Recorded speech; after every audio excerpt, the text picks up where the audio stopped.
cool. Sweet. 2 times. What is up, YouTube? Thank you for tuning in to another episode of Pacos Chingasos. I'm here with a very special guest. We got my buddy Joel. How you guys doing? Yep, he's the bassist of Breaking Solace, and we're gonna get down. We're gonna talk music and bands and bands and music and you know all the stuff that we do. All here. the great stuff that musicians do and whatnot. And real quick, before we get started, I'm gonna go ahead and share this real quick. So don't think I'm on my phone, but Hey, get out your phone. get out your fucking phone. It's an interview, damn it. Be professional. Gosh. How are you gonna invite me to this podcast and not be professional? That's an interesting statement, Mr. So real quick, why don't you tell us a little bit about yourself? Well, actually, before you do that, I'm gonna tell you right now. First off, I don't talk politics and religion on here. That's just one thing, man. And the second thing is if anybody hasn't told you they're excited to see you today, just know that I am. Right on. And that being said, now please tell us all a little bit about yourself. A little bit about myself. A little bit about you. Oh man, there's really nothing interesting to learn about me other than just a small town girl living in a lonely world.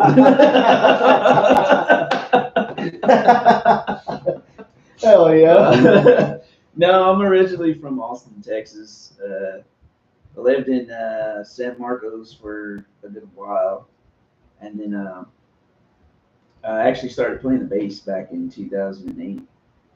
Well, I'm lying now. 2004. Sorry. And I started playing thrash metal. That's the way I started. Oh, Thrash metal, Metallica, Megadeth, fuck yeah. And then grew up playing blues too. So, and as I started getting older, I started getting into the heavier stuff. Right. Death metal, black metal, all that other stuff. And then eventually, started looking for people to play with. Hell yeah. And then, because originally it was just me, my brother, and my neighborhood friend. We were just jamming out on the porch, blues and whatnot. People come and check y'all out where y'all. Yeah, we had the neighbors. The neighbors would come over, or we would be at the neighbor's house on his porch jamming out. They'd all be drinking and everything. We'd just be out there playing, Stevie Ray Vaughan or Jimi Hendrix or something like that. Yeah. Setting the vibes, Hell yeah. We didn't have a drummer, but y'all just out there getting we it. did it, because the timing was on here. Right. So we do have a comment already. I believe that's Steve-O, and he says, "What's up, dudes?" Right on, brother. Hey, congratulations. Oh yeah, congratulations to Crumbs. Congratulations, man. That's fucking sick. That's fucking metal. Hell yeah, brother. All right. Sorry I'm taking taking forever, but I wouldn't share it on Facebook. And if you're watching on YouTube, go share my page and tune in and like, subscribe, all that fun stuff. Share it. Pacos Chingasos. Yahweh. Okay. So let me get to my questions real quick. So the one question I'm gonna ask you right now was, how's your day, man? My day was actually very good. I do the same thing every day, almost about. I spend the majority of my time underneath trucks, wiring them and whatnot. But, long day, 10 hours. Oh, fuck yeah. 7 to 4? No, it's actually 6 to 4. 6 to 4 hour lunch. So no, it's a 30-minute lunch, but we don't take the lunch. We just work right through it, because it's weird, because if you take the 30 minutes, you have to stay 30 minutes. So because it's a 10-hour show. Just 10 hours. Yeah, straight. 10 hours straight. Little breaks here and there. Or? Yeah, we by law you're allowed to have 2 15-minute breaks. Okay. So y'all have like a 2-minute break, like one at 10 o'clock and one at 3 o'clock, or it's one at 8:45 and then the last one is at 2:15. Okay. Yeah, that's a fun one. It's not a rough one, but it's a rough one. Yeah, I mean it works, but it's not fair. Right? I mean, it can't go wrong there, man. No, you can't. But You really can't. I mean, it pays the bills. Right? That's what it is. Fuck yeah. That's all that matters, man. If it pays the bills, man, you know. Yeah. 'Cause back when I was in San Marcos, I was doing 2 jobs. Jesus. So I'd go in at 7. I'd stay till about 6 o'clock because I had to be at my next job within 30 minutes. Oh, Clocked in. shit. Sometimes I wouldn't finish about midnight. And so I wouldn't pass out till about like on 2:30 or 3 o'clock, and then I had to be up again to the other jobs. It was brutal, man. No, dude. One time I did two jobs, and it was I was working at that Midwest machine welding, and then I get off at 5, and then I go to United right down the street and stop till about like 11. So it's like I just wouldn't even go home. I just fucking go there, get off, and then go there, and then just hang out, and then go home and drink, fall asleep, and then get back up, do it all over again. You gotta do what you gotta do, man. Yeah, man, it's rough. I miss working construction and doing stuff like that. That's why I started building shit like this. I don't miss it. No. No, 'cause, what was it, 2004, I did foundation work, tying steel. Oh shit. So yeah, you're carrying 16 footers, different gauge steel. Just Yeah, over your you're shoulder. lugging it though. Downhill was the worst, dude. Oh. It was the worst because you're walking and it's just like, clunk, clunk, clunk. And it's just on your shoulder. Mhm. And the only thing you had to worry about too is the rocks, the gravel. You slip and fall right on you. Fuck that. We'd go to the plants. We'd have like this little wooden cart and put all our metal on that wooden cart. But even then, you have to like bear crawl your way across the plant with 20-foot sticks of angle and shit like that. Like trying to maneuver through like conveyors and stuff like that. But you're like, by the time you're done, you're already sweat dripping. And you're just like, all right. You're basically in a sauna. Yeah, it's like, all right, what's next? And it's like, oh yeah, we need you to go into that room right there that's below freezing. Yeah. Just covered in sweat too. It's not Yeah. like, It's all drenched. like Hey, don't worry. it'll be fine. We're just not gonna. Ding. Yeah. It's like, well, we're only gonna be there all weekend. Right. Get out of here. It's like, fuck off, go somewhere. Mhm. All right. Enough about work. I'm pretty sure you're tired of hearing about work already. I live it. What are you talking Right? He's like Miley. He's like, that's every day. Like, what's life? Exactly. All right, man. So these questions, like I said, they're super basic, but I like them because it's like they open up what it is, like to me, like conversation. So to me, this podcast is I get to know you better, and then whoever tunes in, they get to know you better. And so if this is the episode that gets millions of views, and the fans and stuff, they're like, oh man, seen you on Pacos Chingasos, help me, help you, help us. All right, go Pacos Chingasos. But yeah, so that's why I ask these questions. Yeah. So this one right here says, describe your musical background and how you got started. Musical background. Well, to be honest, we grew up in church.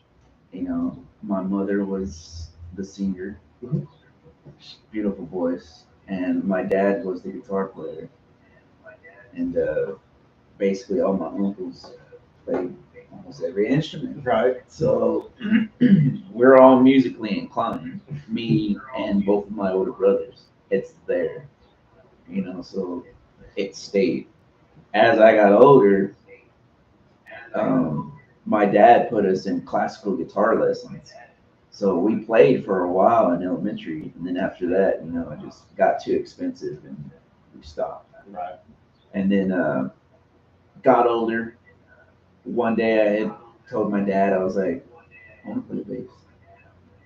So we went to Guitar Center and he bought my first bass. Oh yeah. So Do you remember what your first bass was? yeah, it was a Fender by Squire, Squire by Fender. Yeah. Just Yeah. basic, the black and white. Yes, basic black and white, and I had the Fender Rumble 10. Oh hell yeah. And I didn't know how to play, so I still using VHS tapes at that time to practice. And to be honest, the most practice I got from that video was doing 1 2 3 1 2 3 1 2 3. That's it. I never watched the rest of the video after that because after that I got on Guitar Pro 4 at the time, and then I started on Guitar Pro 3, and then I started learning to play music. And the first song that I learned to play was Orion from Metallica. Oh, hell yeah. So that's your warm-up song now? yeah, Fuck yeah. you heard me playing. I heard it. That's why I had to ask him. I was like, is that your warm-up? Yeah, and it was blues. Well, technically, it started off classic rock, blues, um, thrash metal, and then your heavy metal, and then as I got older, it started turning death metal and then black metal. Yeah. And then the first song, obviously, Orion, the person that I looked up to was no other than Cliff Burton. I was like, man, that was badass, and he died at a young age. Yeah. Like, shit happens, Yeah. I mean, still, it's one of those things where it's like a lot of bass players that I've talked to, because I don't classify myself as a bass player. I want to play bass and be good at it. But it's like one of my favorites is always of all time is always been Cliff too. But it's like every person that I've talked to that plays bass, they're always like Cliff. Cliff is that one inspiration to me. Yeah. It doesn't get any better than that, because it's just like you go back and watch those old school clips of like Cliff doing his thing. Mm-hmm. It's like from there, it's like watching Cliff. I started learning about like Bootsy Collins. So going from like thrash metal to funk and watching Bootsy Collins play bass and stuff, man. A lot of those bass players that are deep within the metal scene, blues players. I mean, and jazz. You want to throw jazz in there, man? Look at Victor Wooten. If you've never heard of Victor Wooten, check him out. This dude is he's sick. It's on the list now. He's just sick. It's on the list for bass players. Yeah. Do you need another beer? Not yet. All right. Then Keep going. after Cliff Burton, I got into 80s death metal at that point. So pioneer of death metal, Chuck Schuldiner from Death, all-time favorite. And then that's when I discovered Steve DiGiorgio. Steve DiGiorgio, wicked bass player. If y'all have never heard of him, look him up. At the time, he was the only bass player that played a fretless bass in the death metal scene. So now you have all these other bands playing fretless. So one thing that nobody out here knows, my favorite weapon of choice is a fretless bass. How many do you own? I owned 2, but I recently sold them. Not too long ago. But I'm actually looking forward to investing in the Steve DiGiorgio Signature Series 5-string. Oh, fretless. Sexy. Hell yeah. We do have another comment. It's Steve O, and he says sadist. So talking basses. So you see mine. It's a little work, but nothing a little work can't do. It's still pretty. Yeah, it's still good. So I actually bought a Black Dean 4-string from Easy Bond, and that was my first bass that I ever bought. And to this day, I still have it. It's just in the closet, but all the internals are all fucked and never worked and everything. So that's the second bass that I bought, which is that red Ibanez right there. Yeah. I have auditioned. I didn't know that I was auditioning. It's a funny story. To everyone who's watching, put in the comments if you remember the band Too Far Gone. So it's funny because when I was welding, I was working at Cabinets on Washington, and I met this electrician who was in a band he sang for Too Far Gone. Well, he hit me up and he goes, "Hey man, you want to come and hang out and drink beer and jam?" And that's how they got me. I was like, "Yeah, man, I'm down there." With the beer. Yeah, I was like, "Yeah, man, I'm down to come drink beer and jam." I told him, I was like, I don't know how to really play, but I can jam, like get me jamming, like I'll get going. Yeah. So I walked in and they're all like, "All right, man, well, we're gonna play this song," and I'm like, "I don't know that." you don't know songs? I'm like, I don't know how to play songs. I was like, I can look up bass tabs real quick and figure it out. And they're like, all right, well, what about this song? And I'm like, I don't know how to play. I told him I was like, I told you I'm very, very beginner, like green, pretty much. And he's all like, all right, well, we're gonna play you an original. Just follow along. It's just gonna be E and A. And I'm like, great, I can do that. And so I follow along with them playing. They're like, oh yeah, man, that's pretty good. I'm like, yeah. They're like, well, you didn't get the. They're like, well, you didn't get the part, but you know, I was like, what do you mean I didn't get the part? I was like, I thought we were just jamming. Like, what? Yeah. And now That's Jackson. yeah, but it's funny because it's like I look back and I'm all like, I probably should have seen the signs, but I was hungover. It's day after Thanksgiving. It is what it is. I was like straight up hungover from whiskey. You were just having fun. Yeah, I was having a good time, man. I got drunk that day too. The day after Thanksgiving, just jammed with them, took more shots, and just went home and drank more. It was like it was one of those things where I was like, I should have seen the signs. I saw the sign. Yeah. But no, I just bought it. Up your eyes. Yeah. I recently just bought a 5-string Mitchell bass. It's at my buddy's house right now. It's getting worked on. So when I bought it, they had it Tomarello'd out. All the strings are sticking out and spiraling everywhere and shit.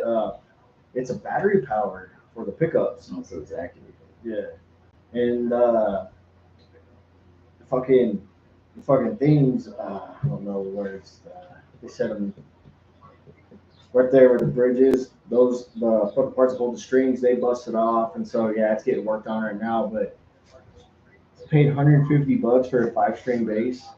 But my favorite basses are the Dave Ellistons from Megadeth, his Jackson basses. Yeah. Those ones, I like them. I'm a basic dude. I like basic, I like Jackson. Jackson guitars have always been my favorite. Because I've owned a Jackson V, like Floyd Rose. Yeah. Loved that fucking guitar. Oh yeah. Like I didn't know how to play that well, but I fucking loved it. But yeah, those were okay. I mean, I tried it at first. One of the ones I tried too was a Schecter. That one was pretty cool. I believe it was Mr. Steve-O's. or no, it was actually a Warlock. So it was actually a funny story about that, but he came to the rescue. He saved the day, which I appreciate that, man. Oh yeah, shout out to Really Steve-O. appreciate that. We got our practice out. We got it done. It worked. So it got put to use. Thank you. Yeah. And then actually one of my first fretless basses was a 5-string, and it was a little cheaper off-brand. It was called a G style. It had Bellcat pickups on it. That was the number one bass that I used in the first band that I was with out in San Antonio, which is Zero Wolf. I used that one because he used the 7-string, so we were in B standard. Yeah. And dude, beautiful bass. Fuck yeah. That sound was just. You still have it to this day? Yeah, I still have it. He's like, I ain't getting rid of that one. I still have it. Fuck And yeah. then the other one was a Yamaha bass that I was using too. The 4-string. Used that for a while. And then I ended up buying like a Galeri. Freaking, these are all cheapos, man. Right. The Galeri just had like a beautiful sound to it. I just loved it, Yeah. And then after that, I got my freaking Ibanez. So, my Ibanez is Right. There's just something about it. I mean, I know they're a little bit on the lower end as money wise, but you get your bang for your buck. Yeah. They actually are quality instruments, to be honest. Honestly, man, I fucking love that one right there. When Yeah.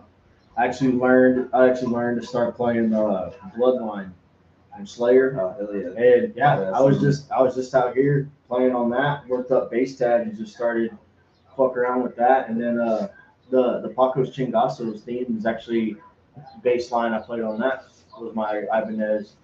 I mean, the bass line is super basic, but I mean it's brutal. Like when you hear my actual theme song, it's like, oh shit, like to me, I'm super proud about it. Not only is it my vocals, but it's like it's me playing bass. Dude, everything. I was like, man, It's like, that's my music right there, man. I It's love like that shit. It's like this dude is getting it. He's doing it right. But it's like a shout out to Steve-O, man. He actually hooked me up with an awesome opportunity. Right on, brother. With the Gamma Side show. Yeah, he got me the chance to co-host with. Well, he's gonna be co-hosting with me, but we get to interview Gamma Side. Right on. And that's gonna be awesome. And then they actually want. They're like, listen, man, you come to the show, you record, you film, you do whatever. He's like, you put your sticker on it, you know, your patent or whatever. He's like, we want to use that footage because we're doing like a documentary. And I'm like, fuck yeah, dude. I'm like, yeah, you're more than welcome to whatever footage I have. I'll give you whatever you want. Yeah. And so, but it's all like, you know, shout out to, like I said, shout out to Steve-O again for that opportunity to the rescue. But all right. Enough of that. I'm just kidding.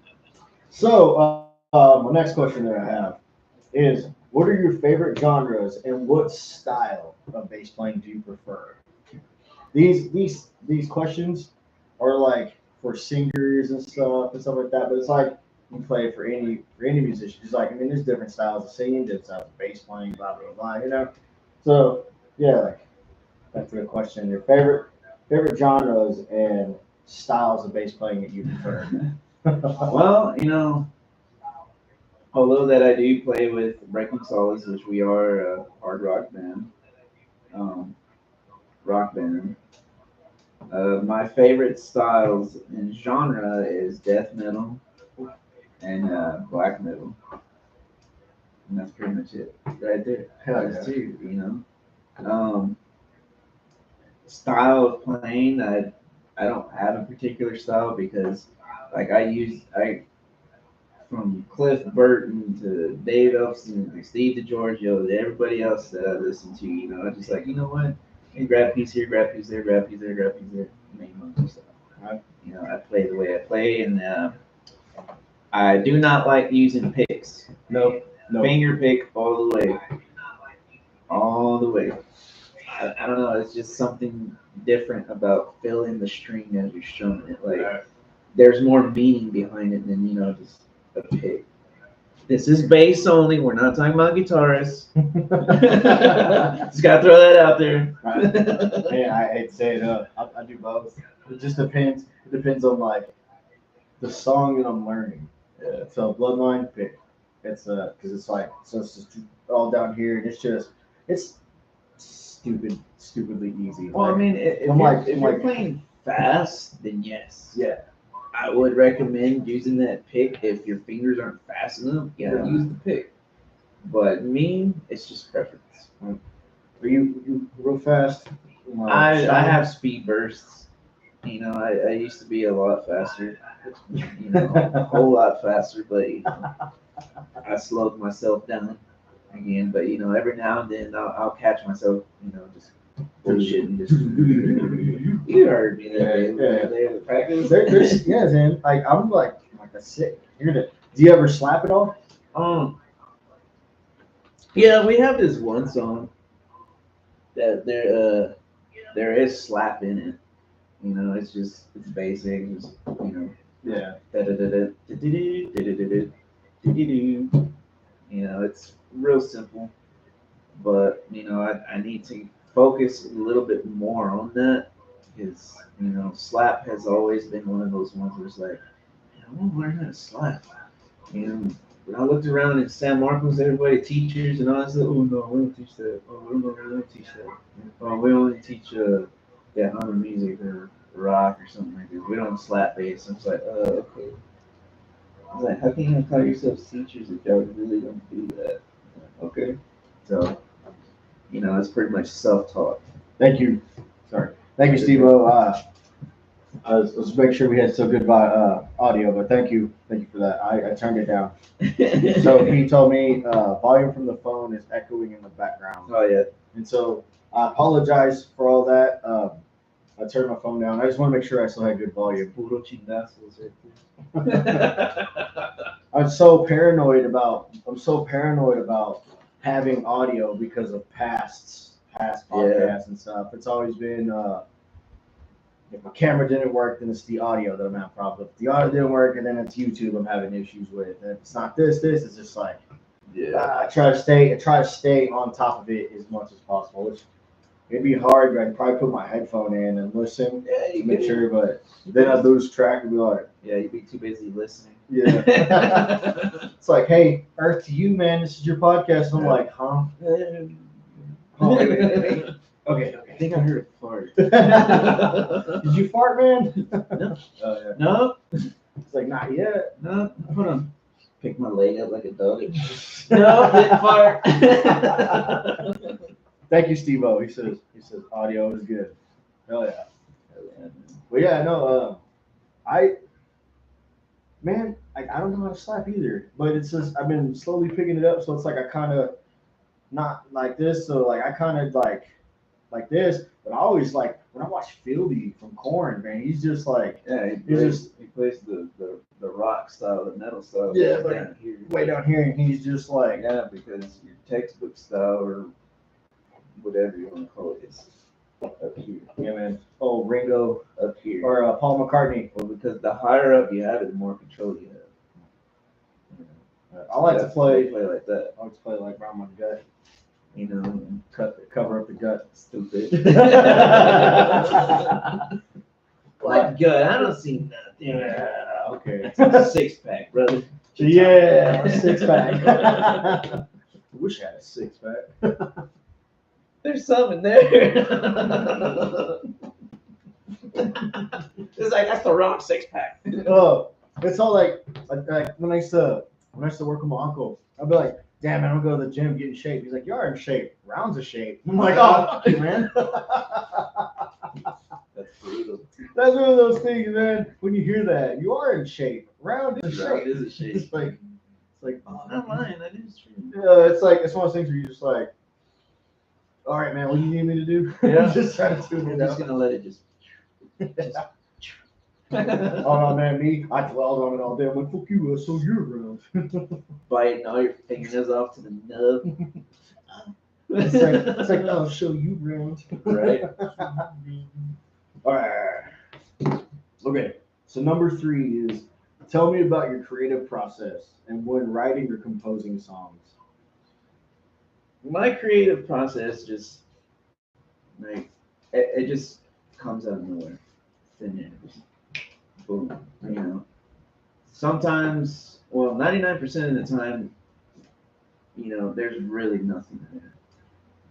You know, because when I make music on my own, I start with the guitar, and I just start messing around, creating riffs, blah blah blah, and I'm like, hey, you know what?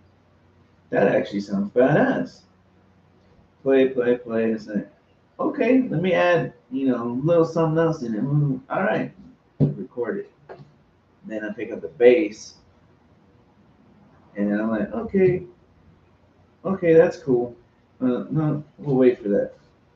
Pull out the drums, which, you know, virtual sound, VST drum. Yeah. FL Studio, that's the DAW that I use. And pull the drum out, create like a little drum track.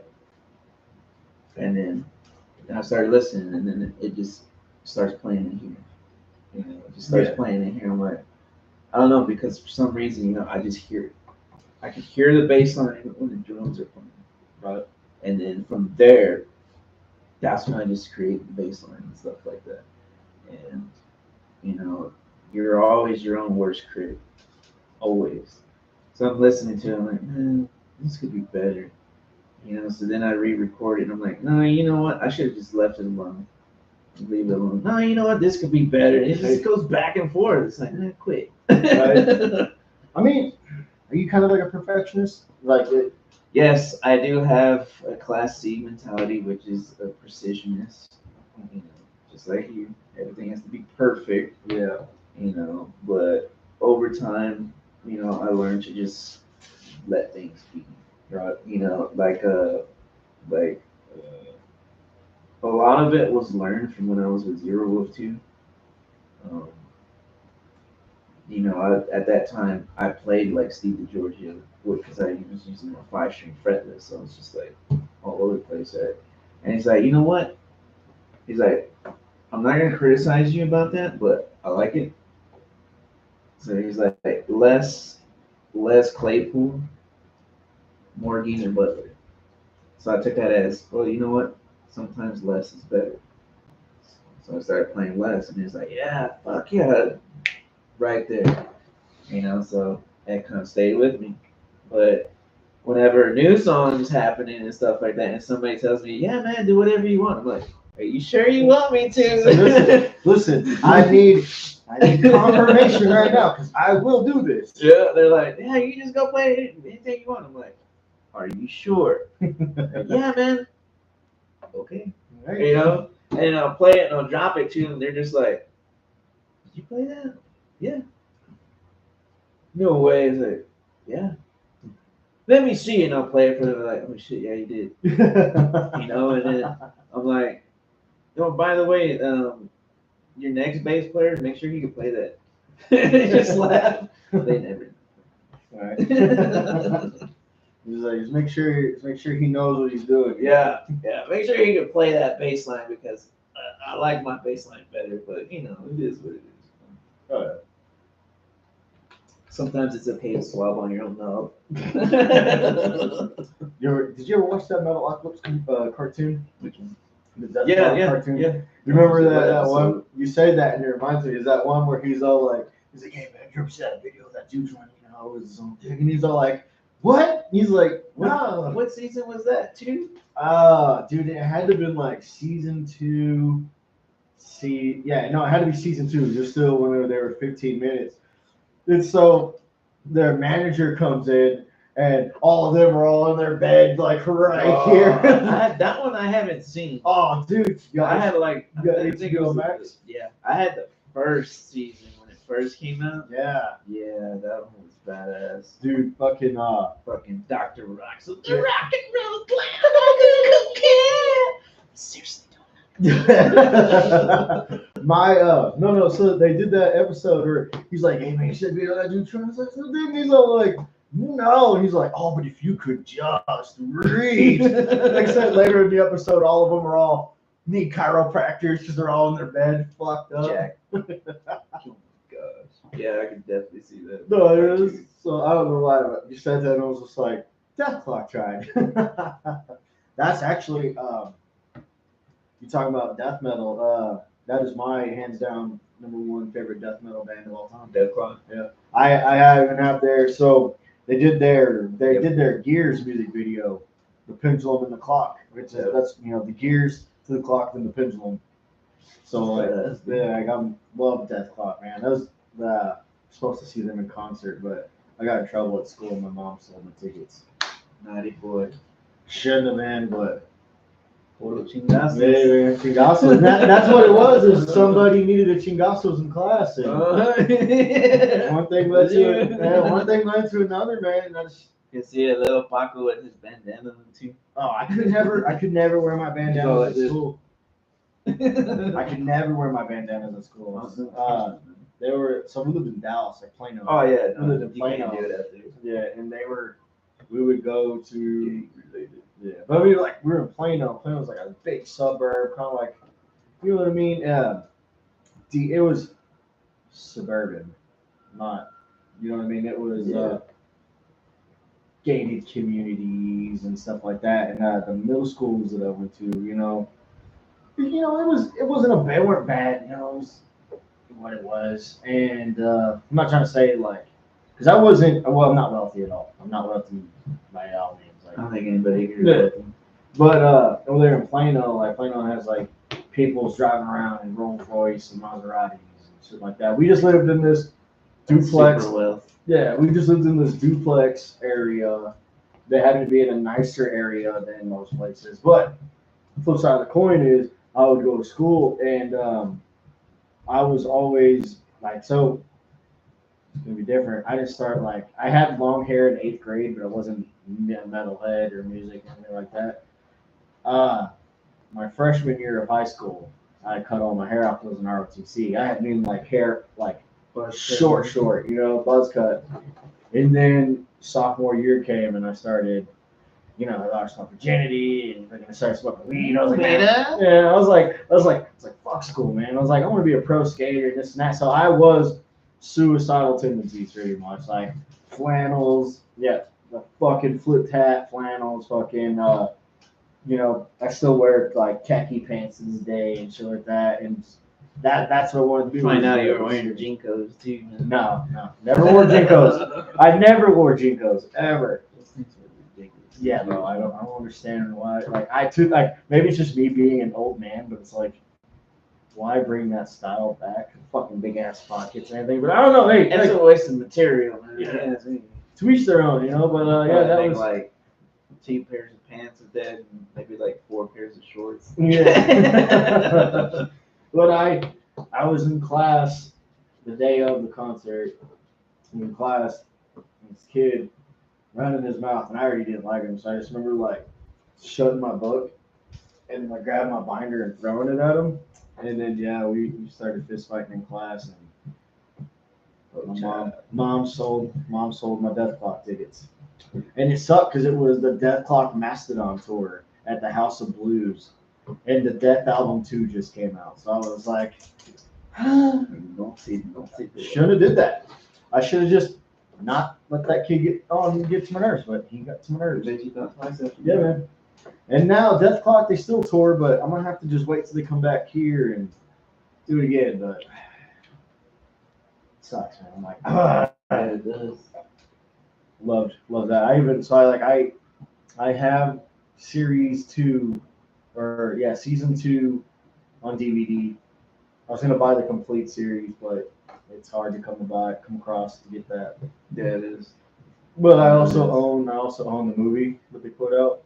Oh shit, they put out. Yeah, they put out the movie. It wasn't Blood Ocean, was it? No, it's Blood Ocean. No, I love that episode where we're all like, he's all like, oh, Blood Ocean is so bloody and gory. The story is great, and then the movie's just, how did I end up in this Blood Ocean? And just why this man? And then it's all like, why am I in this blood? I think the funny one was Toki. It was the funny one.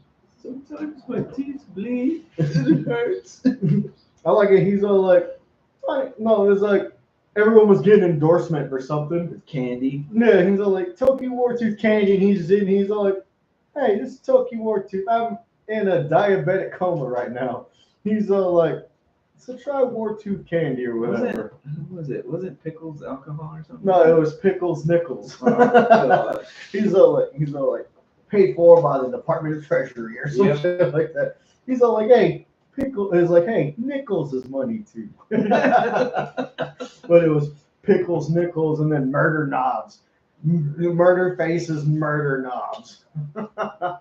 Dude, and then see that in a minute. Yeah, bro. And then Nathan Explosion sauce. Oh yeah, he just kept drinking. Yeah, he's like, wait a minute, does this have garlic? He's like, I'm allergic.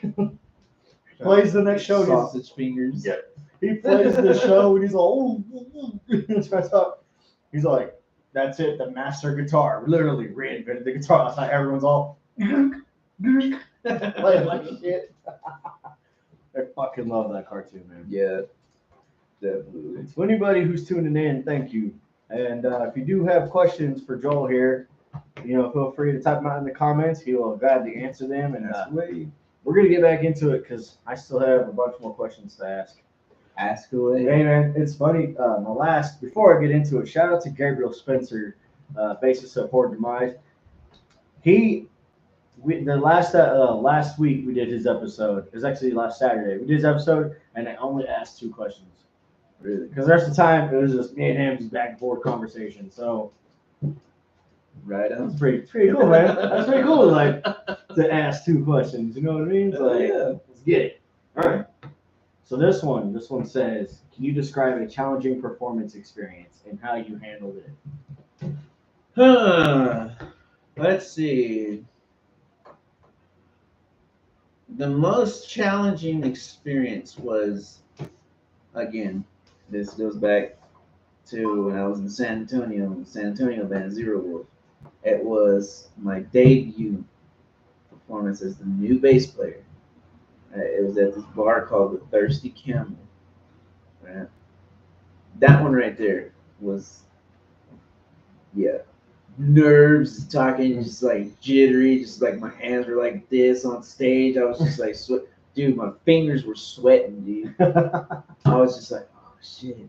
And then next thing you know, first song starts in my head, you know, and then I hit a sour note. I'm like, all right, and then I just kept playing. You know, I was like, fuck. And in my head, you know, I'm like, man, you fucked up, you know, and I just kept playing, dude. Right. You just kept fucking playing. And then after that few moments, it just Got in the zone, dude. Got in the fucking zone. And then all of a sudden, you know, I think we did a cover song. The last cover song, the cover song to finish the night was Voodoo Child, Jimi Hendrix. Oh right? shit! And he's like, Voodoo Child. Man, I grew up playing that. He's like, let's do it. Right. So we started playing it, dude. I was just all over the fucking place, dude. Just getting down, dude. I'm telling you, I like this song. Number one thing, if you mess up, don't stop. Keep going. Yes, you're gonna show it, but don't let it eat you up. You know, guitar players, it's easier because they're not the rhythm or the drums. You know, you're gonna tell if the drum messes up. You're gonna tell if the bass messes up. Nobody really cares if a guitarist messes up. They're like, oh yeah, he intended to do that. You know, because that was intended. Yeah, I mean, you can turn around and hit a sour note, and then turn around and hit a pinch harmonic, and everybody's like, what? You know? You know, that's the way it goes, you know. Or you know, if you have a freaking, you know, the vocalist, you know, he hits a little, I'm hitting puberty. What are they gonna do? They're still gonna surround him. Like, you know, I mean, it's all about bass player. You hit a sour note, it's like boom. Everybody knows it's a, you know, oh shit. I mean, everyone's like, yeah.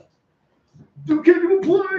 Get off the stage! There's always that one dickhead. Oh, you motherfucker! Uh-huh. I fucked your mama's stage, bro! You know, that was the one part I was waiting for! Right? Bring out the ball! You know, some stupid shit like that. Yeah, where'd you take bass lessons at? Ball! You know, stupid shit like that, but you know, I just kept playing, dude. Just keep going. I just kept playing. You know, that's always the roughest. It's always the first song is always the roughest because you have so many emotions and thoughts going through your head. Like, man, I did all this practice and I better not fuck up. Oh, you just beat yourself up. You better not fuck up. And when that first note hits and you just hit it sweet and lovely, it's like, okay, it's good. The rest of the set's gonna be good. Oh yeah. But when you start beating yourself up, then it's like, yeah, when you start beating yourself up, you start making more mistakes. We do have another comment. Ashley Ontiveros. Ashley Ontiveros Cerda, that is my beautiful wife. I love you. She says #1 fan. Duh, that's a given. You have to be. He's like, once you said I do, that's I do #1. No, well, thank you for tuning in. I appreciate it. We're gonna keep interviewing your husband here and get right down into it. Yeah, let him do his job. No. Love the comments. Oh yeah, we need more. Comments. Give more comments. Hell yeah, man. Let's love the comments. Hell yeah. I can relate. I can relate big time because like my first time on stage was actually at a bar fight. Oh shit! Yeah, you know the bar fights, the here in Amarillo, the Bomb City bar fights, the wrestling. You know what? Dan was telling me about that. Yeah. And why y'all don't know who Dan is the lead vocalist of Breaking Solace. He is the front man, and this guy can sing. If you don't know who he is, look him up. Danny Burke on Facebook. Or you can get on Breaking Solace Facebook website or Instagram.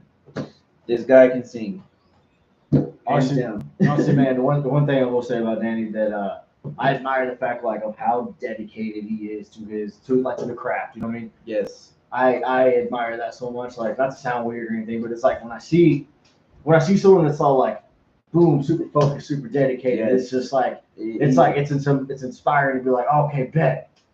You know, it's like when someone else is doing it and I see it, I'm like, oh yeah, okay, yeah. Boom, I can do that. You know, and everything like that. So he has a very professional persona about him, and he carries himself professional. And you know, it's like I was telling my wife, I was like, I have never believed in anybody my entire life And when I met Dan, I was like, I actually believe in this motherfucker. Alright. So shout out to Dan. I Oh, fucking yeah. love you, bro. Yeah, shout out yes. to Dan. I've never believed in anybody but Dan. Dan is like, dude, the way he's seeing his path is just, it's a straight line. Such a great dude too, man. Like, Yeah, he is. He really is. He's a great guy, man. So at the expo, I was having issues because it's like the first night, I didn't even get a chance to record y'all to play. So it was like that first night, man. YouTube, yeah, I mean it sucked, but like YouTube, I was having issues with YouTube, so YouTube wouldn't let me go live or anything like that, and then the camera would just the sound quality on the camera just terrible. But they're like, hey man, come back tomorrow. You can do tomorrow. You can podcast all day. So I came next day and we tried to hook up my audio interface. That didn't work. It actually messed up the magician. Remember they had the magician. Great magician. Yeah, it actually messed up his set because I was checking and you could hear me in the other room checking on their speakers. You hear me checking while he's trying to speak, and I'm like, oh fuck. Like I had no idea, but it was like I apologized. But I was like, hey man, I'm sorry, Pacos Chingasos. but so I was like, eventually I started to give up. I was like, man, fuck this, it's not gonna work. I was like, I'm just gonna do this on my phone. I don't know how, but whatever. And Danny goes, hey man, wait a second, I just remembered something. He's like, I got fucking wireless mics. She's like, don't give up hope yet. Don't yet. I'm like, okay. Comes back, big ass yellow box. She's like, all right, man, hooks everything up. And he's like, man, this goes here, and fucking we hooked up, dude.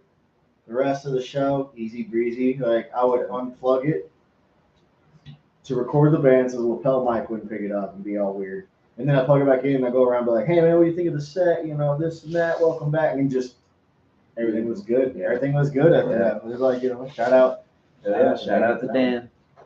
We love you, bro. But yeah, no, my first time on stage was at the bar fights. And my brothers in Crow, so they're like, oh, come on, man. So I get up there and fucking, dude, I was so nervous. I'm like, sweating, do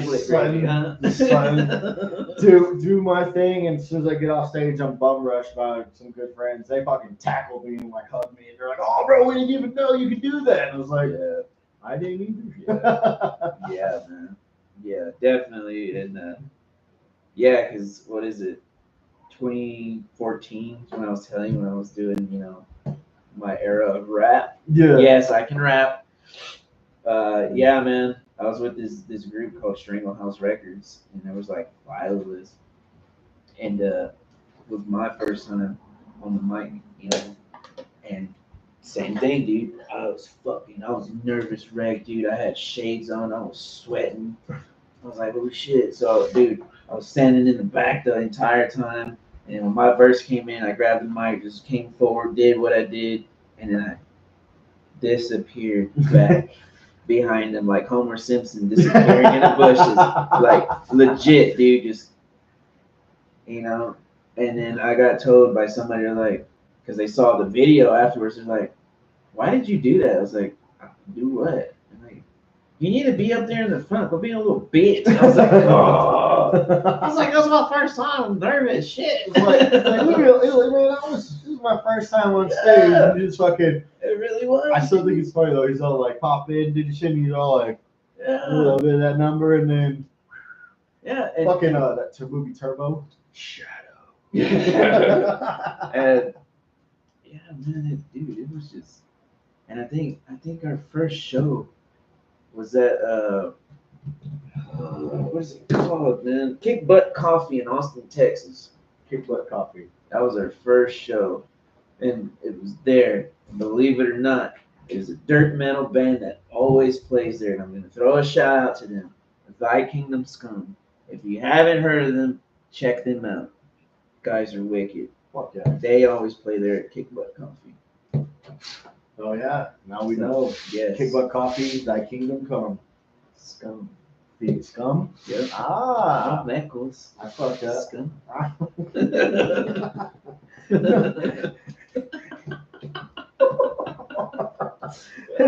In the words of my stepmom, no me chingues, güey.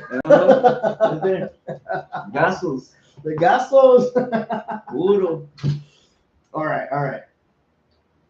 This actually goes great for what you're talking about. My next question: what techniques do you use to prepare for a performance, both mentally and physically? Techniques? Yeah. None. None. I don't use any. Nothing. Just The crazy part is that I do not get nervous until I step on stage. do you feel like when you're on stage, it feels like an outer body experience?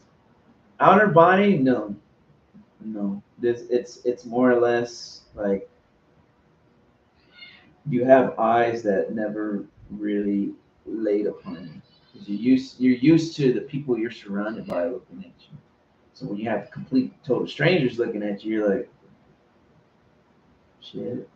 You know, you're kind of like Calvin on freaking Waiting. You know, I can hear people, I can feel them just staring at me. Man, it's taking them so long. I don't hear any peep. You know, it's kind of like that. You know, He's staring at the urinal. Yeah. Quit staring at my dick. yeah, staring at my dick. You know, that's that's kind of the way it is for some people. You know, you know, you get nervous. You know, and it's like, you know, once it comes time, a lot of people have problems with, performance issues, once they get up there, they're just like, oh, shit, you just, you're up there psyched, yeah, and then once you look up, you're like, oh, fuck. He's like, oh, I don't know that guy in the back. You walk in as a giant, and then you end up being a little tiny ant. And, so. It's like you walk in on the stage and you look around. It's like, yeah, I know all these faces. You look up, there's one face you don't know. Oh shit! I don't know that guy. And you turn around, you're like.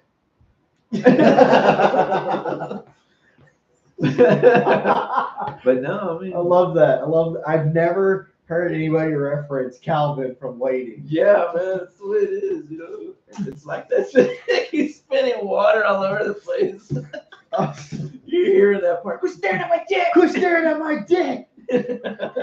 I'm sorry, man. Did I get on you? I'm just an innocent bystander. Okay.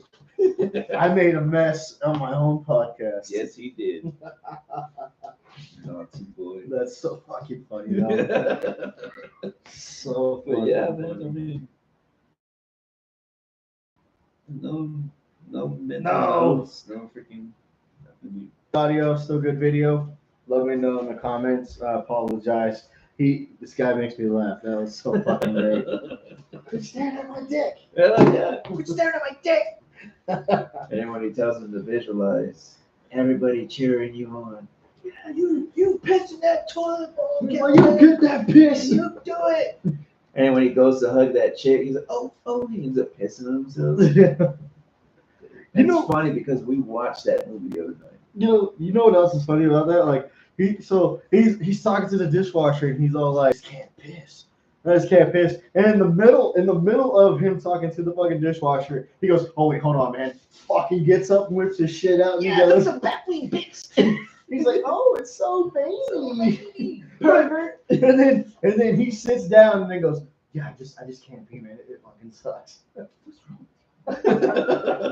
I apologize. I don't know why then you said that and I can't stop laughing. Just you're good. All right. Sorry about that, everybody. I premature spit water everywhere. Premature. I didn't know that this podcast was going to be this funny today. He's a wonderful guy. He's a fucking guy right there. Yeah, why not it? Steve-O says Paco tried to swallow but spat instead. Yeah. Fucking remember that movie Tropic Thunder? Oh gosh. Fucking Jack Black. He's all like, listen, man, you cut me down. He's all like, I'll take it all, swallow the. She's like, take it all. He's like, I'll crater the balls and swallow down the gravy. Dude, the part that tripped me out the most. It wasn't Robert Downey Jr. the black guy. His freaking brand of drink and freaking bar. What was it? Booty sweat. I mean, dude, think about that. You're walking down the street. Hey, bro, what you sipping on? Some booty sweat? Bro, think about how does that sound, man? Is that what you eating on? Busting up bar? Sounds wild to me, man. Yeah, dude. I'm not gonna say what the word that might get me canceled. I'm gonna leave it at that. It Yeah, sounds wild. Yeah, it sounds wild. But yeah, man, it's hearing that. It's like, ooh, great choice. All right. This question right here. How do you handle improvise? And what role does spontaneous play do to your performance? Well, The screenshot cut in half, so it's like I have to. nah, you're good. Well, as far as that goes, I did a lot of that when I was with Zero. Because a lot of these songs were basically like, okay, so this is how it went. Yep. All their songs were already recorded, everything, right? Yeah. So he's like, here, do your homework. Shout out to Miles Garza, badass guitarist, love you, brother. He's just like, here, bro, learn them. And I just sat there and I was listening to the bass player that they had that made these songs, right? Yeah. And he used distortion, and he was, he was good. He was good. I'll give him the credit. He was good. But listening to it, it's like, I don't want to play it just like him, because he told me, play it how you want to play it, brother. Okay, And so we'd play this and that, and then the times where I'd be at home practicing, just throwing a different lick, and then, oh, that sounds pretty good. The day of the show, I wouldn't play it. I'd play something else, but it sounded fucking badass. Right. Would you pitch it to them like, hey man, what if I did this? They were in the zone. You didn't even tell them? We were in the zone. They didn't even care. Because there was this one set that we did at the VFW Post 76 in San Antonio, which is the oldest VFW Post. And I was using 4-string fretless. Right? We were just jamming. It was a Voodoo Child. Yeah, right? Oh, hell We yeah. were just jamming out. And then it was the part where it's going, and I went, Just sounded good. Yeah, I just pressed it and just slid up and then down that. Dude, it was fucking vicious. And and then they have this one song. It's called Dave's Vault.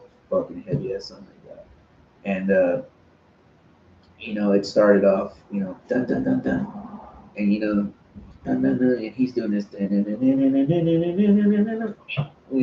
then right as soon as it was about to start, and that fretless just plucked it, just rising right there, Right. and Honestly, I can say my good buddy Mike, he just bought a fretless bass, 4-string. It kind of looks like a Fender Squire, but it's like a khaki color. I love it. It's khakis. I'm like, give me khakis over blue jeans any day. I mean, I wear blue jeans, so khakis any day. But Dickies, bro. I'm a true Chingasos, man. yes sir, Dickies all the way. It's like I may look. It's like even though I'm half white, I am half Mexicano. So it's just like I stay true to my. I stay true to my heritage. Jeans. He stays true to his jeans. And we're not talking pants. But no, he bought that fretless bass for some reason. I love how they sound. It's just different because like you hit one note like wrong and it gives that type noise. It goes like that, and then you slightly adjust and it's like boom. Yeah. But like you don't have that problem with fretless. To me,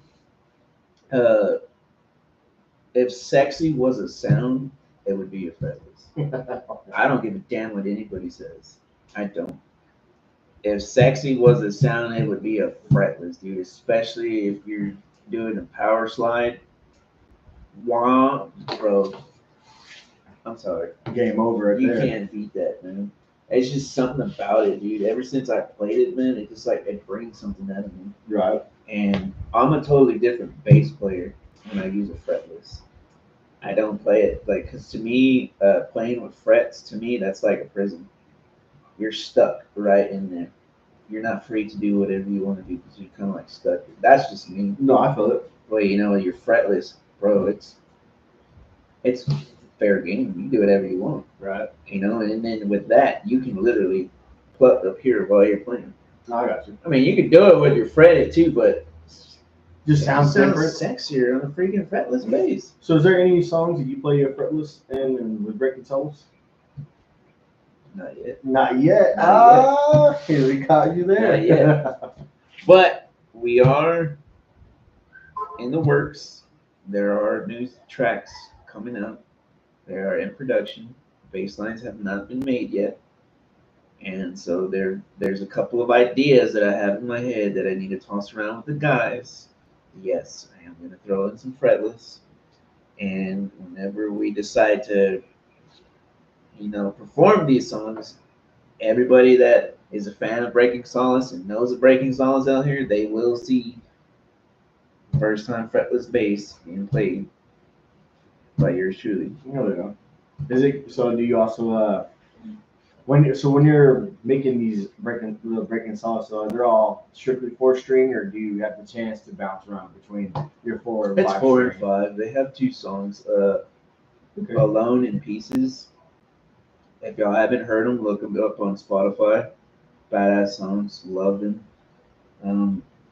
The meaning behind both of the songs, it's very tragic, but it is what it is. Those are 5 strings. Those are 5-string basses. Oh yeah. I'm gonna have to get it. So I don't have Spotify anymore because paying for it. It's on YouTube as well. Yeah. So, See, now that I know it's on YouTube, I'm gonna get back. Yeah. But, so real quick, a lot of my YouTube time is either random videos. random videos filled with useless knowledge that's not gonna help me I'm guilty of that too. any time in the future. Like I'm guilty of I'll that get too. bored and watch more videos on Fallout. It's I'm guilty of it too. I watch Doom 95 videos. That's it. no, yeah. Or it was a big thing in I think the early 2000s. It was Mugen. Some people pronounce it Mugen. It was a programmable game that you could put on your computer, and you could put characters from fighting games. You basically program your own game. Oh hell yeah! Right? Did you watch videos on those? And I just watch it. Like I watch people fighting. That's it. That's what I do. I did it earlier. So I was playing WWE, and then I was taking a little break from mowing, doing yard work and shit, and playing WWE, and I was like, you know what? Make a sandwich. Sat down. Come to find out, they made a Judge Dredd video game, and so somebody was playing it on YouTube, and I was like, oh, okay, this is cool. Watching someone else play the game on YouTube. I do that too, man. I mean, to me, it just calms the mind. It shuts everything up. Yeah, it's just one of those things that it's like I'll watch it and then it's kind of like I'm paying attention but I'm not paying attention. But it's like so like I use my YouTube time in 3 different ways. When I'm doing this is all YouTube. I love the fact that I can do my podcast on YouTube, but it's also when I need to do homework. I'm like, okay, like I said, this will be right now. Episode 10 will be 10, man. I'm so glad you're number 10. Like episode 10 will be my last episode for a few weeks. Because my last episode for a few weeks. Because if you don't know, I just joined another podcast here in Amarillo called Taco About It.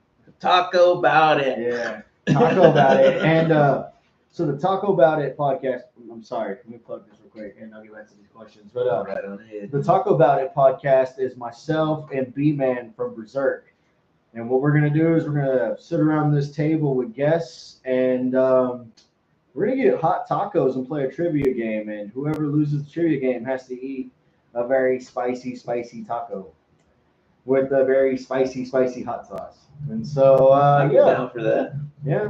I would definitely be down for that. Oh yeah. So you better pucker your buttholes because it's gonna get spicy. Let's walk around with some milk. But it's not working. That's not milk, you moron. but yeah, so I'm not gonna do any Pacos Chingasos episodes. I'm gonna focus on making Taco About It podcast a thing and get some episodes there, and then I will officially come back with like a season 2. Hopefully by the time I come back with season 2, I'll have more pins, more stickers, and t-shirts.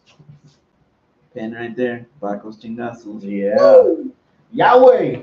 Yahweh! Yahweh! I wish I had a button just boop and it just Yahweh! Yahweh! Remember that fat kid that was walking the logs and he's talking to his brother? Yahweh! Hey, he's like, get it off that way!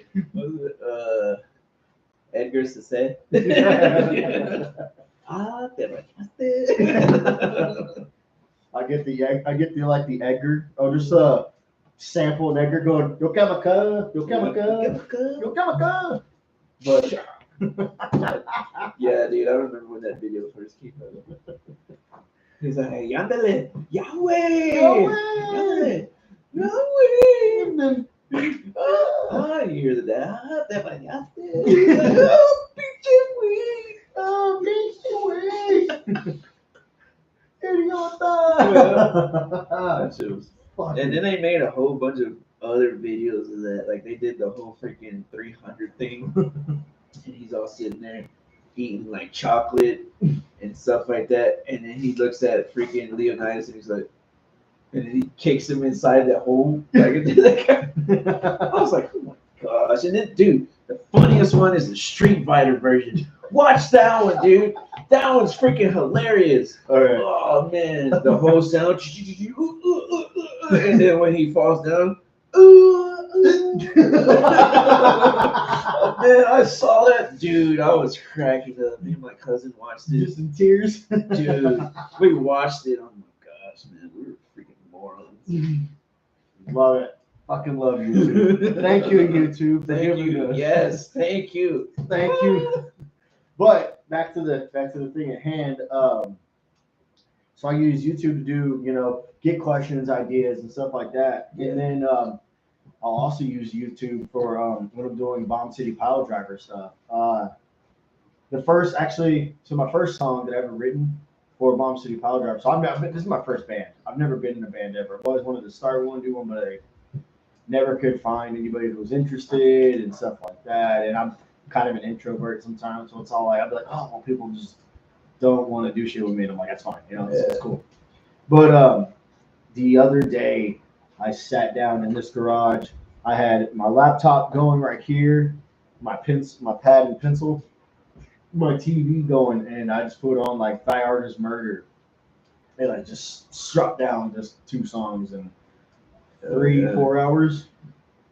And that was just me, just kind of just playing with it and shit like that. But it's like I'm like movies. Sometimes I'll get like ideas for songs for movies. So the one that right now, the idea behind it is that movie with Roddy Piper, They Live. Yeah, John Carpenter. Yeah, so that's I fucking love that movie. Man. That's where the idea of my next song is. Fucking him and Keith David. Oh dude, yeah, that's a fucking classic right there, dude. Man. So I fucking love that. Me and my wife we're gonna sit down and watch it this weekend. I was like, man, we're gonna watch They Live. That's just fucking hilarious. With the fucking one chick.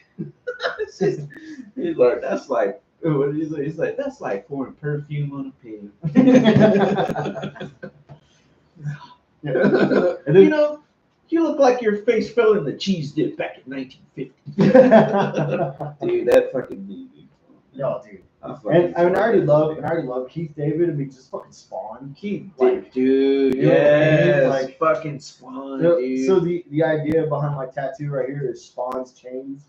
So I'm gonna get like his skulls like tattooed right here. The chains all looks like Spawn. So like, if I never watched it, it's the HBO series of Spawn. The animated series. The best. Oh, dude, they're brutal. Like the storyline is brutal as fuck. Dude, the first part is freaking hilarious in the beginning, where he freaking grabs that dude by his head and he twists his head. That scream that he does, dude, I fucking crack up right there. He just let him go. When they turn around, he grabs. He screams like a bitch. So we do have a question. What's up? Steve-O says, mentioned Geezer Butler earlier. What was a Black Sabbath song that really stuck out and caught your attention to his playing style? Well, to answer that question, the number one song that stuck out was actually one of the songs that we actually did when I was in Zero Wolf. It was, I believe, one of the fourth songs. It was Children of the Grave. Yo, fucking love Children of the Grave. Yes, Children of the Grave. That song right there. We played that song and, dude, fucking loved it. I loved it. There's just something beautiful about it, playing it in B standard. Mm-hmm. Dude. Oh, yes. Dude, I love great. that. Oh, dude, we had a song, or they had a song that would, like, as soon as we were done, we would let it just like, we would just like, the riff that they were having going, Yeah. and then it just slowly transitioned into. Yeah.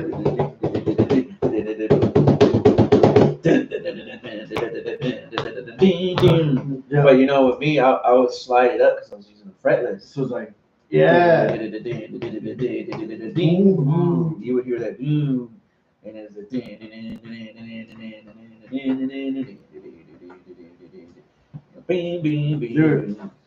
Dude. So now I'm curious to hear you play it because that's my two favorite Black Sabbath songs, and I have a bunch of favorites, but my top two is Dio's Mob Rules and then Children of the Grave.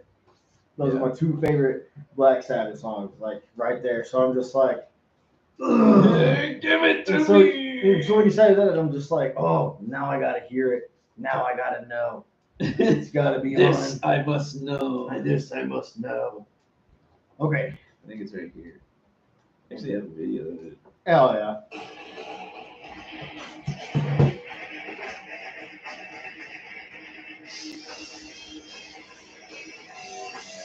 Yeah.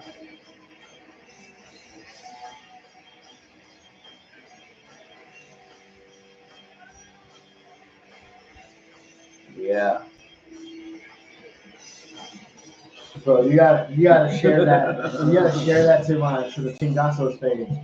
Just show it off to everybody because that is so sick.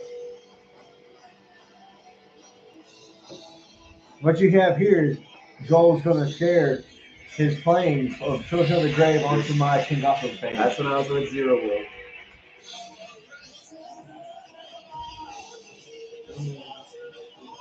I want to sing along. It's like, oh, I can't. All right. This is good stuff right there. Yeah. So, this question that I have now is, do you have any experience working with other musicians or bands? Oh yeah. Oh yeah. Definitely. There was this one band they were up and coming out in San Antonio, right? Yeah. Shout out to Raph and Candace from Sin, Sweetman City's Nightmare. They were the band that were up and coming. Oh, hell yeah. And I actually did a bass line for one of their songs, and that was when it came into the lineup. Yeah, man, just do whatever you want. You sure you want me to do that? And I did that bass line for them. It's fucking cool as shit. I'm still in love with that damn bass line. And worked with them. Exchange knowledge and stuff like that. But everywhere I go, I'm a social butterfly, man. I like to talk to every freaking band, just to get to know them. Get to know them. I want to know about them. I don't so much ask music wise. I just want to get to know them. Right. And then they bring up the music, and stuff like that. Throw pointers at each other. How can I make this better? You did good. Back off of this a little bit. Turn this up a little bit. Turn that down. And that's the way it was. It just happened like that. Oh yeah. But one of the main problems I had with the fretless was that my mids, you could never hear them. They would die out. So I had took a pointer from this one guy, and I forgot his name. He's like, just mess with your knobs a little bit, and then get on your amp head and turn up the mids a little bit and then jack around with the frequency. It's like, all right. One of my last concert gigs with Zero Wolf, the drummer from Thy Kingdom Scum was sitting up front, and we were playing the song, and I'm watching the entire time, and this is at this little small bar called the Thirsty Camel, and I'm watching him, and he gets up and he walks in the back, right? He gets up from the front bar stool that he was at, and he walked all the way to the furthest back, right? I was like, so after the show was done, he's like, bro, he's like, I had to move because your mids were so on fucking point. He's like, it was beating on my chest so hard, I felt like it was gonna skip a beat. So he's like, I had to move back. And then their bass player from there, he's like, yeah, man, your mids are on point. He's like, you did an excellent job. So that's a shout out to Dom and Barry from freaking Viking. So you guys rock. But yeah, man, it was incredible. That's so night, man. That's pretty fucking cool. Do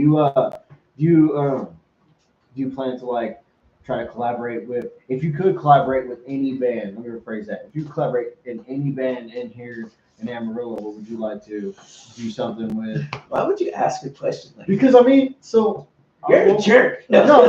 Our local community is there's getting so much bigger and bigger. I know. And it's talking to my cousin. He's from Turnkey Tyrants. His name is Eric. Incredible guy. Love this guy. Shout out to Eric from Turnkey Tyrants. Keep up the good work. He is blind.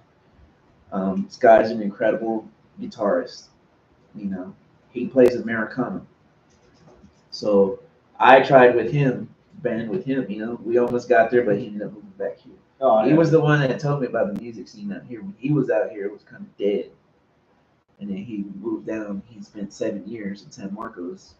And once he finally had a band starting to create, it was me, him, and a good buddy of mine who actually brought me in to Zero Wolf. His name is John Garza. Shout out to you, brother. Love you. It was because I brought him in to the Turnkey Tyrants. And, once Eric moved back to Amarillo, I was out of the music scene. And he ended up getting with Zero Wolf, and he called me in the band. So as far as collaborations go, I mean, I had like a sick idea. I was talking to my cousin Eric. I was like, at one of your shows, I was like, just a random show, dude. Just when it comes to this one song, because it's a song Joe Mama's, it's a freaking blues lick. Fucking love that song. Man. I was like, when it comes to that song, I was like, you should just, oh, there's somebody out here in the crowd that knows this song very well. We jammed it out back when I lived in San Marcos. I'm gonna introduce y'all to, he'll say my name. He's the bass player of Breaking Solace, and he's gonna come up here and jam this song out with me because I know that song by heart. Right. So if it was to come to collaboration, he would be the first pick. I love him. He's a great guy. And then I don't know, man. To be honest, I don't know. I would probably to throw that out there for a long shot. Probably with Horde Demise. I'm pretty sure because when I first came out here, they did reach out. I reached out to them because at that time that's when Gabriel was like, "Hey," he threw out a post, "Hey, looking for a bass player," blah blah blah. And then that happened. Didn't quite happen at that time, and then next thing you know, I see a post from Dan. He's like, "Where's all my bass players at Amarillo?" And I just freaking threw like a gif of freaking Cliff Burton just, and hey, there it goes. And it works just like that. Those would be my two bands right there. If it had to happen. If you could so it's like if you could side project or do something like that, would you be interested in doing side projects other than side projects? As for now, that would be on hold. Right. I want to solely focus on learning these songs to the T, get locked in. Yeah. Performance and everything. Side projects for me, they can potentially come in later. Right. No, so I don't blame you there. No reason why I asked. This is one of those with this question. It's the collaborations and stuff. I think that's really awesome because, like, honestly, I'm super excited to see what the next step because so I've never it's just like I never heard of Breaking Sauce before. Starting this podcast, we did Rocktoberfest of last year, and it was three amigos, and I got to meet Danny there. You told me about that. Yeah, I got to meet Danny there at the Rocktober. We Yeah. did live on location. That was actually my first introduction to like. But it was so loud that you couldn't hear him. Yeah, well, it's like you could hear because he's trying to interview. Like we're trying to interview, and it wasn't working because like the band was playing and stuff like that. So it's just like there's over there just talking on the mic, and it's just like we can't hear you, bud. But good job, guys. You know. Yeah, I remember you telling me about that. But it was one of those things. Was like when I first met him there, I was like, okay, this is cool. And then I seen them perform, and I was like, oh, okay. And then I finally got to see y'all perform, and and then I came to the jam sessions. We pterodactyl it up. Yeah. If you dactyl dance. If you don't know, it was Joel who actually came up with the pterodactyl dance, and me and him, we were just over there just getting down. He was like, "Bro, you should throw this," and so we were running around their jam house, pterodactyling all over the place. So now you know. Yeah, now you know where the And then he does it at the West Texas Entertainment Expo. Yep, just I was like, "Fuck yeah!" Yeah, man. So now you know, pterodactyl stamp of approval right here. Grazie. I give that a. Yeah, it's all like, spicy. That's that spicy meatball. Oh man, that was fucking hilarious. It's so good. Yes. When we did that, I hate to say it. When we did that, I was sick as fuck. Like I was just congestion. Yeah, I know you were all fucking I was like, buggers. this guy. I I had like 3 bandanas. I'm all, Yeah. you know what I mean? It sucked because that next morning after y'all's jam session, they didn't know that I could sing and stuff. Well, death metal vocals, and I just took the mic from Creature and just freestyled something. But anyway, that's the point. I actually interviewed them the next day, and I'm like, man, I'm sorry, guys, fucking sneezing and shit. I'm like, it's funny because like right when they came in, I had DoorDash some fucking like pasole, so I was like, you guys don't mind if I eat some pasole, dude? Like, no, I didn't even eat. I just put it off to the side, wait till the interview was done, and then ate. Hell yeah, man. I'm a sucker for pasole. Hell yeah, dude! If you make pozole good, I say my favorite would have to be pork. If you cook it in pork fat, and then use pork with game over. Game over there. Game over. I'm a menudo. I'm a big menudo. I love menudo. It's one of those things, man. Like there's certain places here that just don't do it right. But I had certain places that is fucking awesome, but I love it. Yeah, my wife can't eat menudo because somebody in her family ruined it for her while she was pregnant. So I can't bring menudo around. I want to, but I don't want to because I wonder if she's still watching. She's all like, "You better fucking not." She probably laughing like this bitch. She's like, "You eat that on your own time, motherfucker." She'd be like, "You want to know the proper way to eat menudo?" Right in the trash can. That sucks. That sucks that somebody ruined that. It's like, no. Fuck yeah. Go outside when it's raining. Yeah. Just have the slow camera rising up. Gosh, that'd be hilarious. That is fucking funny, man. I love it so much. All right. So this next one that I have is really great. It says, "What do you hope to achieve with your music, and what message do you want to convey through your performances?" Read that one more time.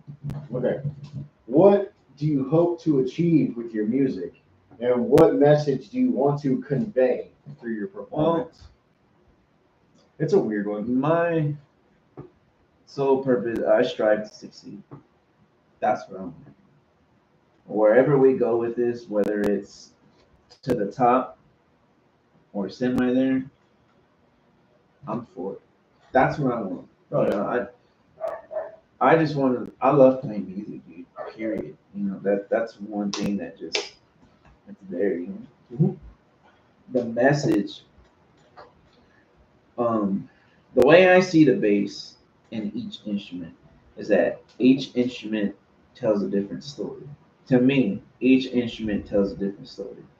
You know, but for me, the bass always tells the more darker, deeper, depressing side, whatever you're going through.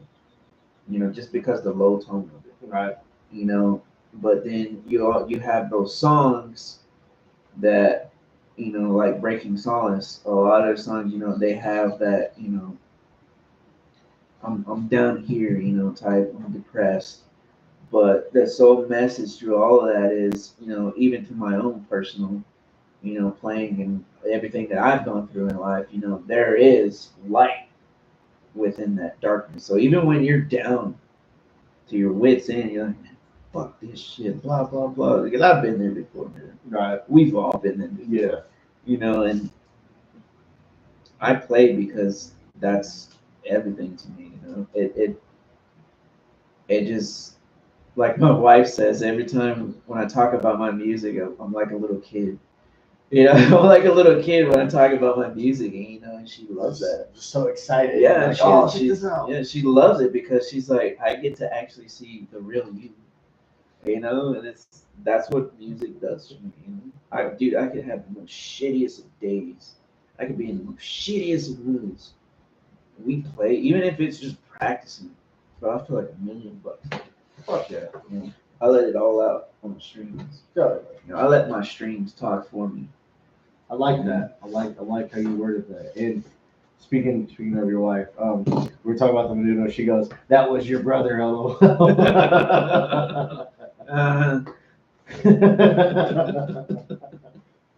Dude, honestly, that is to me. It feels like learning to be a bass player. So hearing you say that, it inspires me to like, okay, to understand what instrument that I'm playing and what I'm doing and stuff. Like it kind of, I like hearing you say that. Like I said, it's one of those things I'm like, fuck, how do I want to say this and it not sound like nerdy? Yeah. Hearing that makes me want to pick up my bass right now and get down. You know what I mean? And just want to like write something and just do something and stuff. And I just, I know it doesn't sound nerdy, but it's like, I never thought of it that way. You know what I mean? And to me, like the drums, it doesn't matter how you play the drums. To me, the feeling I get from drums is I'm gonna kick your fucking ass. Period. Because what are you doing with the drums? You're beating the shit out of it. Yeah. Regardless if you're just slow, that kick is. Yeah. It's still like I'm gonna beat the shit out of you. The guitar reminds me of a fucking bipolar ass woman. It's all over the place. You get multiple personalities out of the guitar. You get sad, happy, whatever. It's manic. Do you remember that old cartoon Home Movies? Home Movies? Yeah, is that the one that looks like it's just like crayon drawings? Yeah. But he's like, play something for me. And he plays the guitar and he goes, all right, now make it sound angry. And he goes, na na na na na. He's all like, now make it talk to me. It's like, he's like, now make it sound like my old lady's cat. And he's like, oh, which one? He's like, the tabby. And he just goes, yeah. Then you can make it scream. He goes, now make it tell a joke. And he goes, knock knock. Yeah, see? And like I said, the bass to me, it tells the deeper side of the story.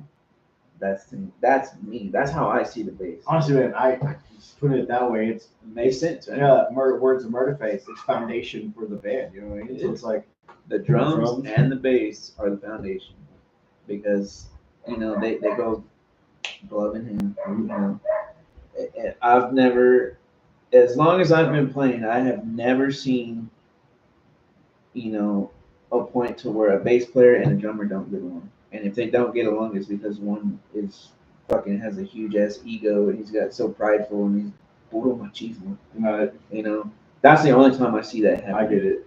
But me and Jesus, shout out to Jesus, John for Breaking Solace. Me and this guy, man, we're just like, it's there. We're the rhythm section. We know it, and we're just locked in. And it was like that with John Garza. Shout out to John Garza. It was the same thing for him. Yeah. When me and him first played, dude, that we're brothers for life because it doesn't matter what we're playing, dude. We are in sync, and that's just how it is, dude. You know, you find that drummer that you can just boom. You already, bro. When me and John would play around, I would just we would just play bullshit, and I always knew when he was about to change, right? And then boom, it was locked in. You know, it's the same thing with every other drummer that I played with. It was the same thing. Yeah. Oh man, you fucking know how to change it. This and this. No shit, man. I'm fucking locked in with you. I'm listening to you. It's like you can tell when a drummer is gonna change because each one of them does like a specific thing.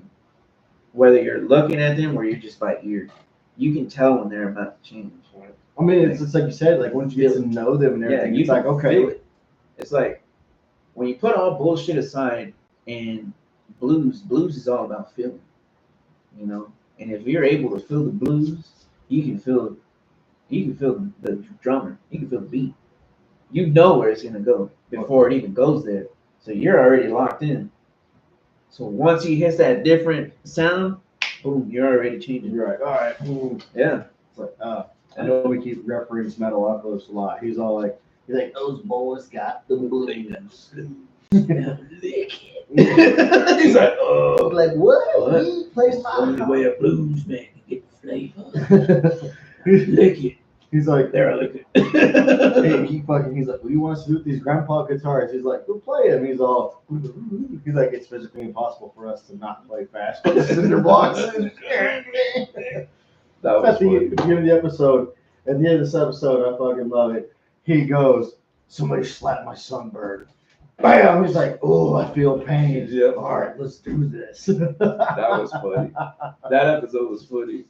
He's like, oh yeah, returning to the stage is dead clock. Yeah. That main part was funny. He said, play it. Blew on it. Lick it. Yeah. Oh, what? It's the only way a blues man can get the flavor. He's like, he's like, right here is where Mashed Potato Johnson brought his girlfriend. He got killed. He's all like, blow, train, go. And every song had train in it. And that one guy, I feel the train a coming blues. Got hit by a train.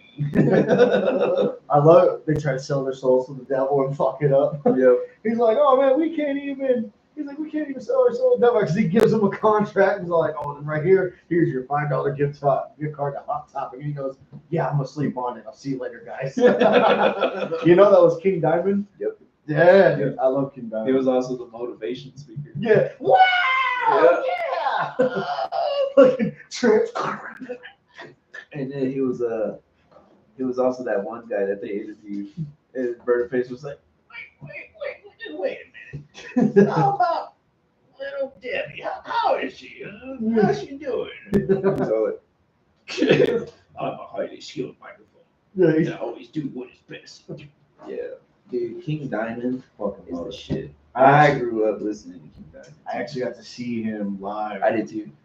Once at the Mayhem Fest, and it was the same year that it was Slayer and King Diamond co-headlining. Dude, sick. Kerry King came out and played Evil.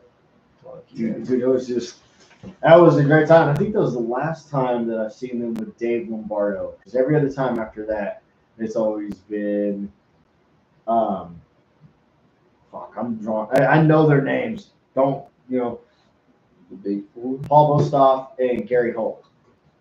So I've actually seen Slayer with the original lineup. The first time I saw Slayer was at Mayhem Fest, and it was the same year that Marilyn Manson headlined, which in my opinion, Manson should have opened up for Slayer, but it didn't happen. But that one, it was actually Tom, Kerry, Dave, and Jeff. Then the next time I seen him, Jeff had already passed away, so it was Tom, Kerry, and Gary, and Dave. And then every time after that since has always been Tom, Kerry, Paul, and Gary. Yeah, I went to King Diamond's North American tour. I think that was 2014 or something. Oh, yeah. He toured with a fucking band called Uncle Acid, by the way. Guys are fucking badass, dude. They're fucking bad. Uncle Acid and the Deadbeats. These guys played loud, hard. fast. And then at the time, they were called Idle Hands, and they changed their names onto others. Good band.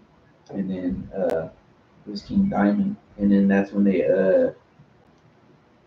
debuted their single. What freaking the name of that damn song? Oh, man. We had a funny comment, but I'll let you finish before you. I don't know. I forget. But anyways, it was a here it is, Masquerade of Madness. Oh, okay. They debuted that song. Knocked it out of the park, dude. It just functions. Yeah. Fucking love it. All right. So this comment that we have is from Steve-O.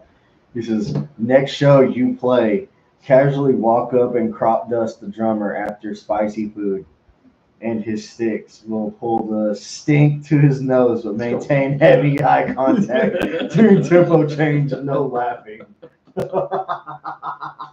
That's fucking evil. That's fucking brutal. No way, because mid-song I have to take a shit. Oh, can we stop this shit? I got a shit. No, we gotta keep playing. Oh, shit. So, like, listen, man, you got one of two things. You got one of two options. Either shit yourself or squeeze it tight. You have to walk around. Squeezing, Jesus. Walk around stage. It's like, why are you thrusting? It's like, I'm squeezing. Playing all stiff and everything. You all right, bro? He's like, listen, man, I ate some bad food earlier, all right? It was supposed to be for a joke, but it backfired. Literally backfired.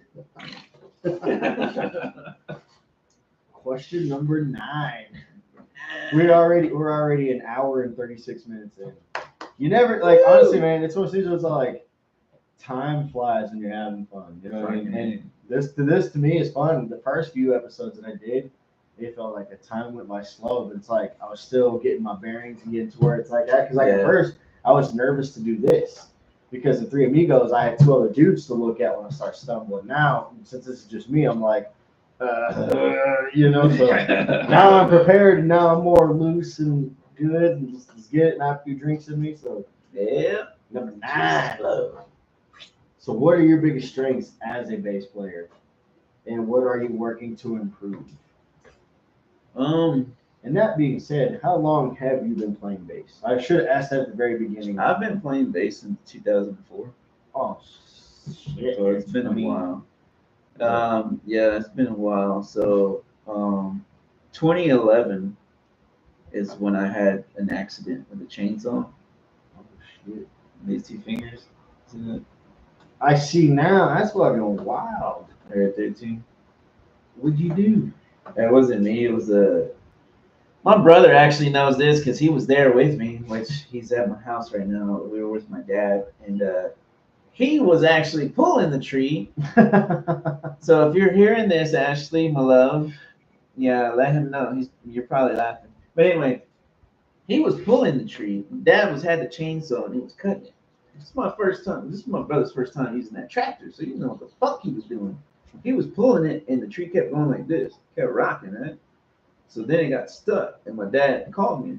He's like, "Hey, come over here and put the wedge and sledgehammer in, all right?" So I started doing it, boom, boom, boom. Dad started cutting, and then next thing you know, my brother pulls it, and then the tree starts falling to us. So as it's starting to fall, my dad yanked the chainsaw out. So as he went and pulled it, it went like this. Mind you, I'm standing right here behind him, so I dropped the wedge and hammer, and I'm turning like this. So it was just a collision. The blade wasn't moving them. It was just a collision. It was just real fast. And the equivalency is to get in your pants, caught in the fence, and you feel that tug and rip. That's what this felt like. So it 50% severed my extensor tendon in 25. So I was out for like almost 2 months, and I had to learn how to replay the bass all over again. Oh, was that just a tear? Like, yeah, it was horrible because I was stuck in a splint like this, and I had to be in a boot and hold it up. Because if I held it like this, it was like boom, boom, boom, boom, boom, boom, Did you feel like the throbbing? Yeah. Just, oh. Yeah. So And then the doctor who did it, who fixed it all up, he's like, if you do this, he's like, I can't help you anymore. Because they did that stitches in here on the tendons. So you had to stay straight-handed. Yeah, I had to straight-handed for almost 2 months. So you had to keep your hand like this? Yeah, rehabilitation and everything. Talk about a locked wrist, locked fingers, and dude, every time they did, I was just laughing my ass off because it hurt so bad. Yeah. That was like where you go, you're walking around with this, everyone's like, hi, it's like I'm not saying hi to you, asshole. Yeah, fucking my fucking brother, he doesn't remember doing this. I guess he was drunk or high that night when he did it. Oh. But he fucking moron.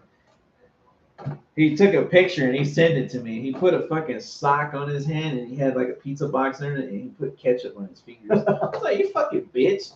He was like, I'm you, bro. I was like, that's fucked up. What an asshole. That's so funny, though. Fucked up. I can actually relate to you for that. Yeah. So, I don't know if you see it. There's a little scar here. So the story is at the shop, we had a dude who he got his finger crushed, or his hand crushed. And then we had another dude who something had happened to him. So it's like things like that happen in threes. So I was making fun of, I wasn't making fun, but I was all like, oh, it's going to happen. We had this kid working with us, we called him halfway. I was like, oh, it's going to be halfway because halfway's going to fuck up and something like that. No, I fucking jinxed myself, dude. So I was at Cabinets and I got my angle grinder and I took this piece. I had these 2 pieces of angle. I built like this little shelf. Yeah. Now, what I should have did was I should have braced it more, but I didn't. So I took these angles and I notched them and I clamped them to the angle, and then I'm making this fucking cut. And now I have the big, about this big cut wheel on my grinder. Kahuna burger. The big Kahuna cut wheel on my grinder with no guard. You heard it here, safety guys, no guard. I'm crazy. And brother, it happened real quick. So I'm sitting there and I'm cutting, and I'm left-handed, so it's like I'm sitting there and I'm cutting with that angle grinder, and this bitch just goes and falls. So the trailer man stuck up like that, it was straight up. So that motherfucker comes falling down, and instead of throwing the grinder down and throwing my hands up, I threw my fucking hand up with the grinder still going, and like I caught it. I caught the angle, but the grinder just boom right into my thumb. I was like, fuck! And I looked around, did that number, and those electricians I was telling you about that I auditioned for, they are right under me. They didn't see it, but they heard me go, fuck! And I'm wearing mechanics gloves. So it sliced right through them. I had this big old black scar where the mechanics gloves were like indented into my hand. Right here, I did get 6 stitches. And everyone was making fun of me. They're like, oh, you said it was going to be him. And dude, I remember I didn't freak out. So when I get hurt, I'm like, fuck. That's my first thought. Fuck. I remember going, fuck, looking around, because there would be a safety guy walking around at this new plant. So I didn't see him. So what I did is I just took my glove. There's blood just. So I took my glove and I just slid it over my hand. And I just walked like this outside. I just kind of just walked, like I held my hand, like my arm like this, walked outside, and like I could just feel the glove because it was cold in the plant. And I could just feel my glove filling up and it's getting warm because the blood. Yeah. And so I'm just like, whatever. So I'm outside looking for the first aid kit. What I was gonna do, my initial thought was Mexican Band-Aid. I had a fuck ton of electrical tape and we had paper towels, so I was gonna slap. You know what I mean? No, couldn't find none. So I'm like, fuck. So I started I freaked out for a second and I stopped and I called my boss. I was like, hey man, I was like, where you at? He's like, oh, I'm over here talking to so. I'm like, yeah, I'm gonna need you to come to the truck pretty quick. I was like, I need you to get him now. Like, I need you to haul ass here. He's like, oh shit, you okay? And I'm all like, I was like, dude, how do I say this? I was cutting and the grinder. I told him I was cutting and a piece of metal was falling, and yeah. He's like, oh shit, okay, I'll be there in just a minute. Hauls ass over there, and he's like, move the gloves, took the glove off, and blood just, and just like, what we do it was still small enough for where like liquid bandage, like I could have super glued it, but it was still those things where it was all like, man, it's, you know what I mean? My thumb was like, Yeah. So they butterfly stitched it at the shop. I went back to work. I'm walking around with like paper towels and red electrical tape on my hand. That's all we had was red electrical tape. And then I came home and I was like looking at my thumb. I was like, man, this ain't healing right. I was like, I need to go get stitches. We got stitches, dude. It was Brutal. It was brutal, but I can relate. Yeah. I should have just threw the grind. Now hindsight's 2020. I should have threw the grinder down. The guy that did this, he did a single stitch. So it was like wrapped all the way around. Because if you see that scar, it's from here all the way around to up here. Oh. So when it came to pull them, I was like, and you could just feel it just going through every figure. Oh. It sucked. That's so awesome. Stitches are so Yeah, but I had to learn how to play the bass all over again. But I don't know where I was going with strengths, that story. strengths wise, you know,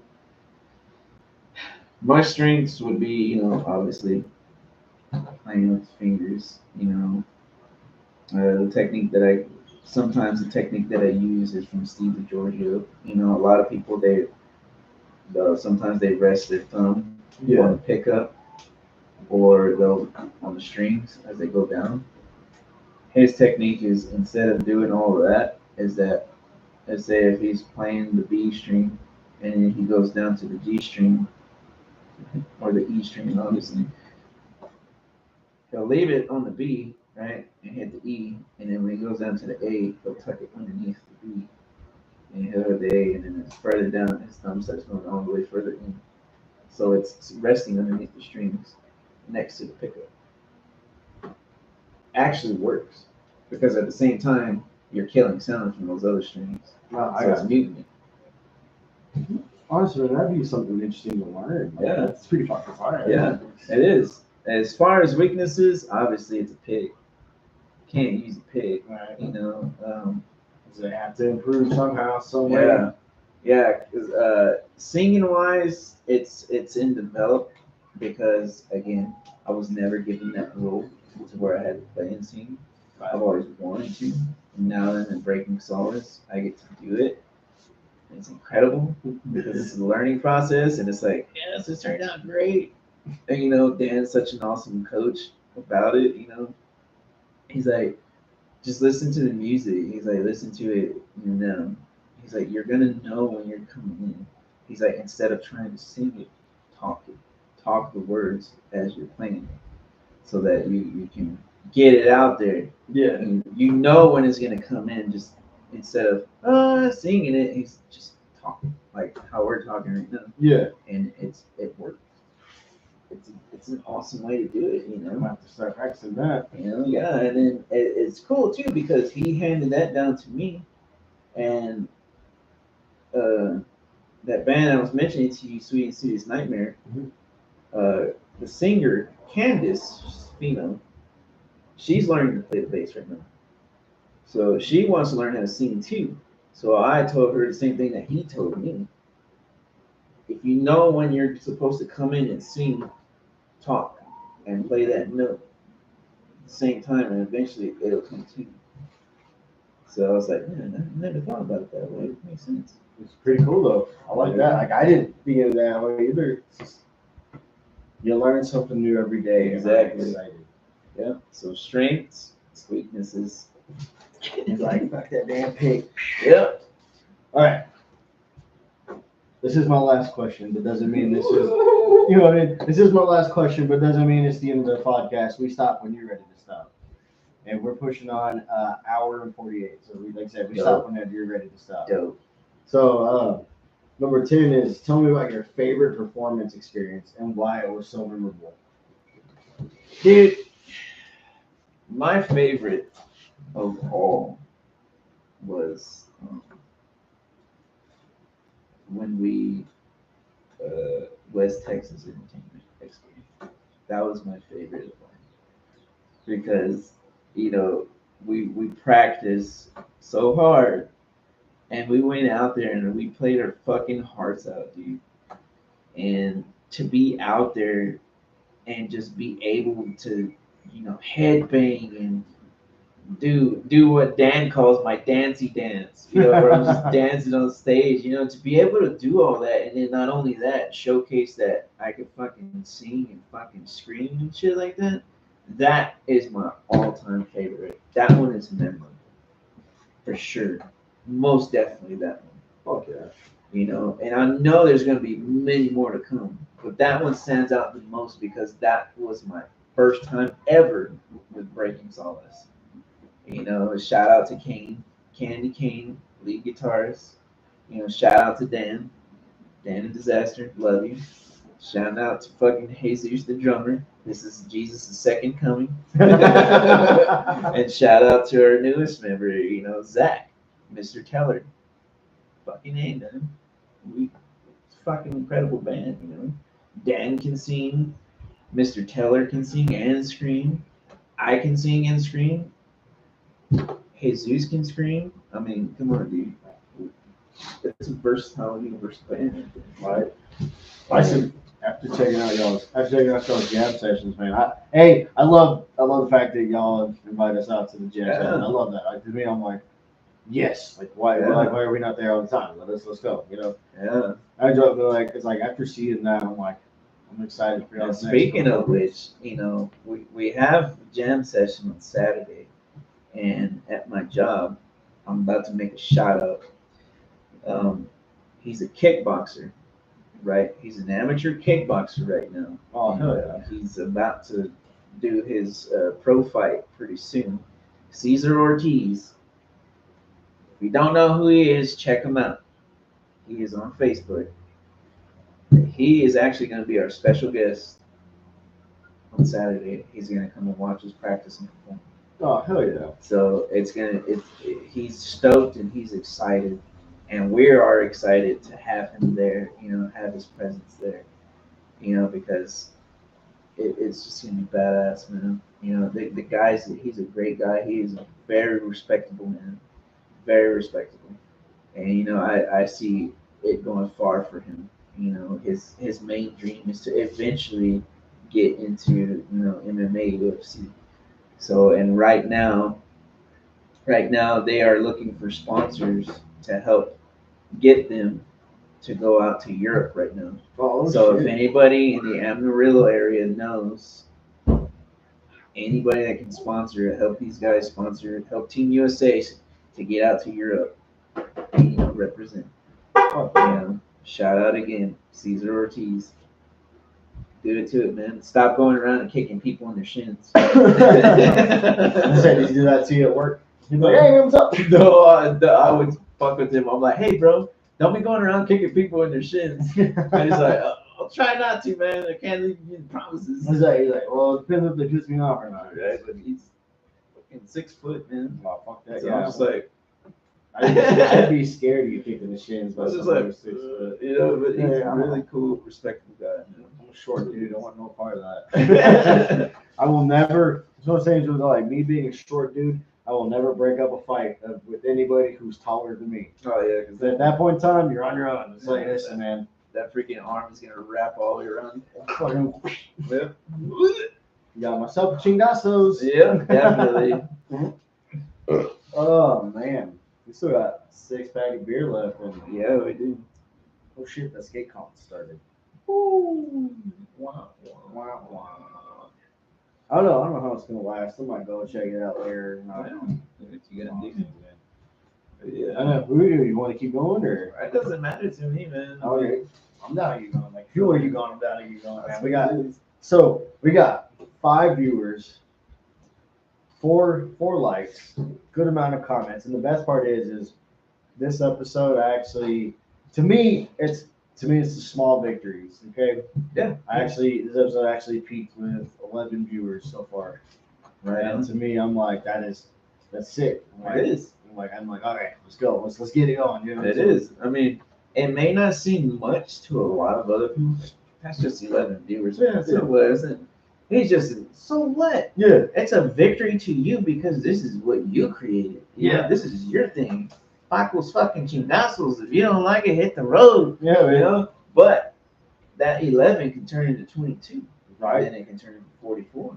66, 88. And the next thing you know, bro, Next thing you know, there's millions of people all like, yo, like, oh yeah, you ever heard of Pacos Chingasos? Yeah, man. Chingaso me, all right. Yeah, right. Chingaso me, pendejo. Just clap. You know, and they fall down and shit their pants. you know, stuff like that. Yeah, No, man. But you know, as far as your questions, man, I think those are those are pretty damn good questions, man. You know, they really are. You know, they're simple, like you said, but they do stand out. Yeah, and it's to me. Oh, so Steve-O, it says, if nobody told y'all today, I'm happy to see you. Oh, he took. Thank you. We're happy to hear from you. I'm happy to hear from you. Exactly. I appreciate the fact to everybody. I'll put it this way before we continue with this interview. I appreciate right now. If there's 6, I appreciate all 6 of you that have watched. I appreciate the 11 that were here earlier. This has been, you know, man. This being my last episode for a few weeks has been awesome, and the fact that I get to do it with. I probably met this guy maybe just a couple months ago, and how the fact that we just hit it off just real quick, man, just personality, yeah, I mean, personality wise or anything like that. It's like I enjoy the fact that not only is this the episode that does it for a few weeks. I'm not done. I didn't buy this banner for nothing, but there's a like I said, we said earlier, the Taco About It podcast. But I'm stoked for that, dude. I am too, because it's like, oh, B-Man, like, you know, shout out to Berserk, but the basis of Berserk, B-Man, Brandon Harris, if you don't know, yeah, that dude, man, he came to me one day and just out of nowhere, he was like, hey, what's up? You want to go hang out? You want to do this? And I'm like, okay. I'm like, cool, whatever. Let's go hang out then. So we started hanging out. We started talking, man, and like, oh yeah, fuck, I forgot. It's one of those things like it hasn't happened yet, but me and him are just started a side project. So not only are we podcasting, not only are me and B-Man podcasting, but we're also in a side project called Pinata. But Pinata is a new metal band here in Amarillo that we're going to try to start, and it's going to be a little bit of rapping, metal, you know, kind of your basic Korn, Linkin Park. I hate to say it, but Limp Bizkit type vibes. I won't be rapping. Like, I'll be doing the screaming part. Hilarious to see you rapping. Oh, dude, I can rap. I'm gonna leave it at that.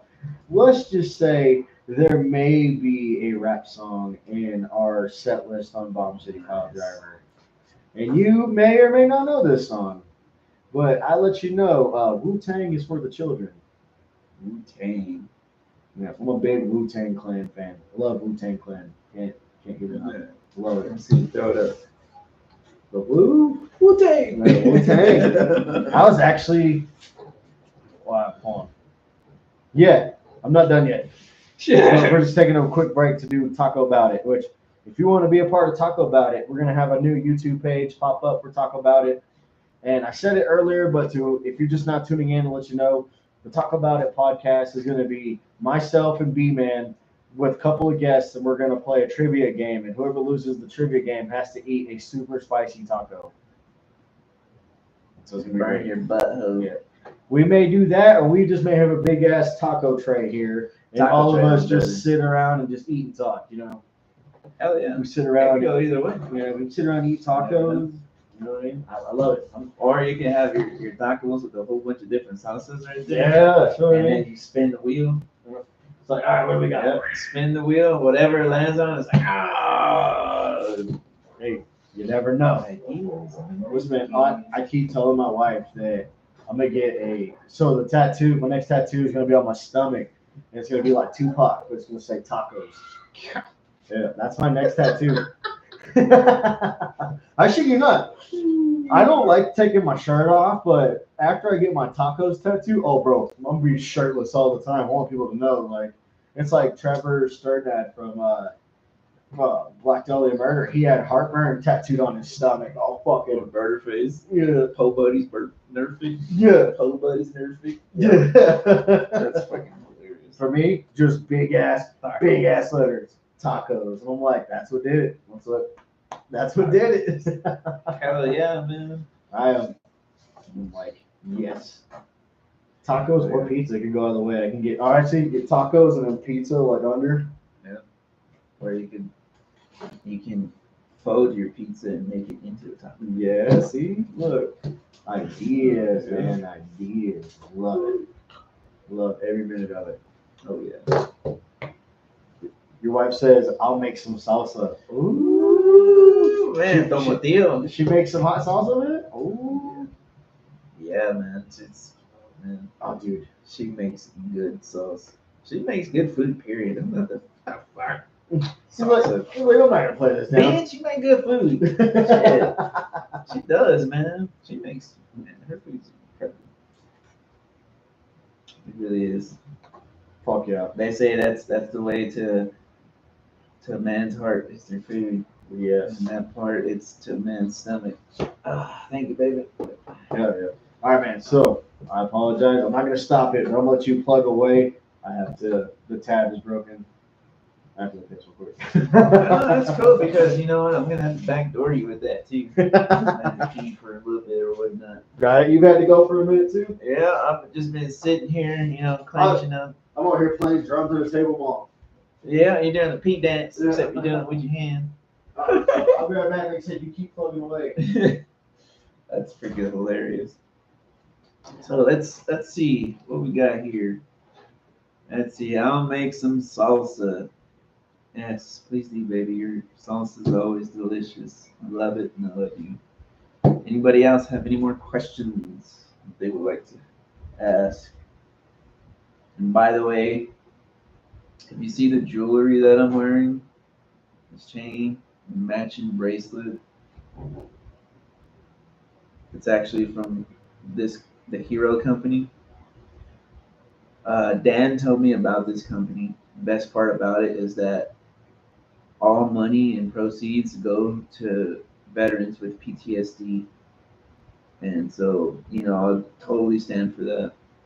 You know, let's help these veterans get some help. You know what I'm saying? Let's go ahead and do that.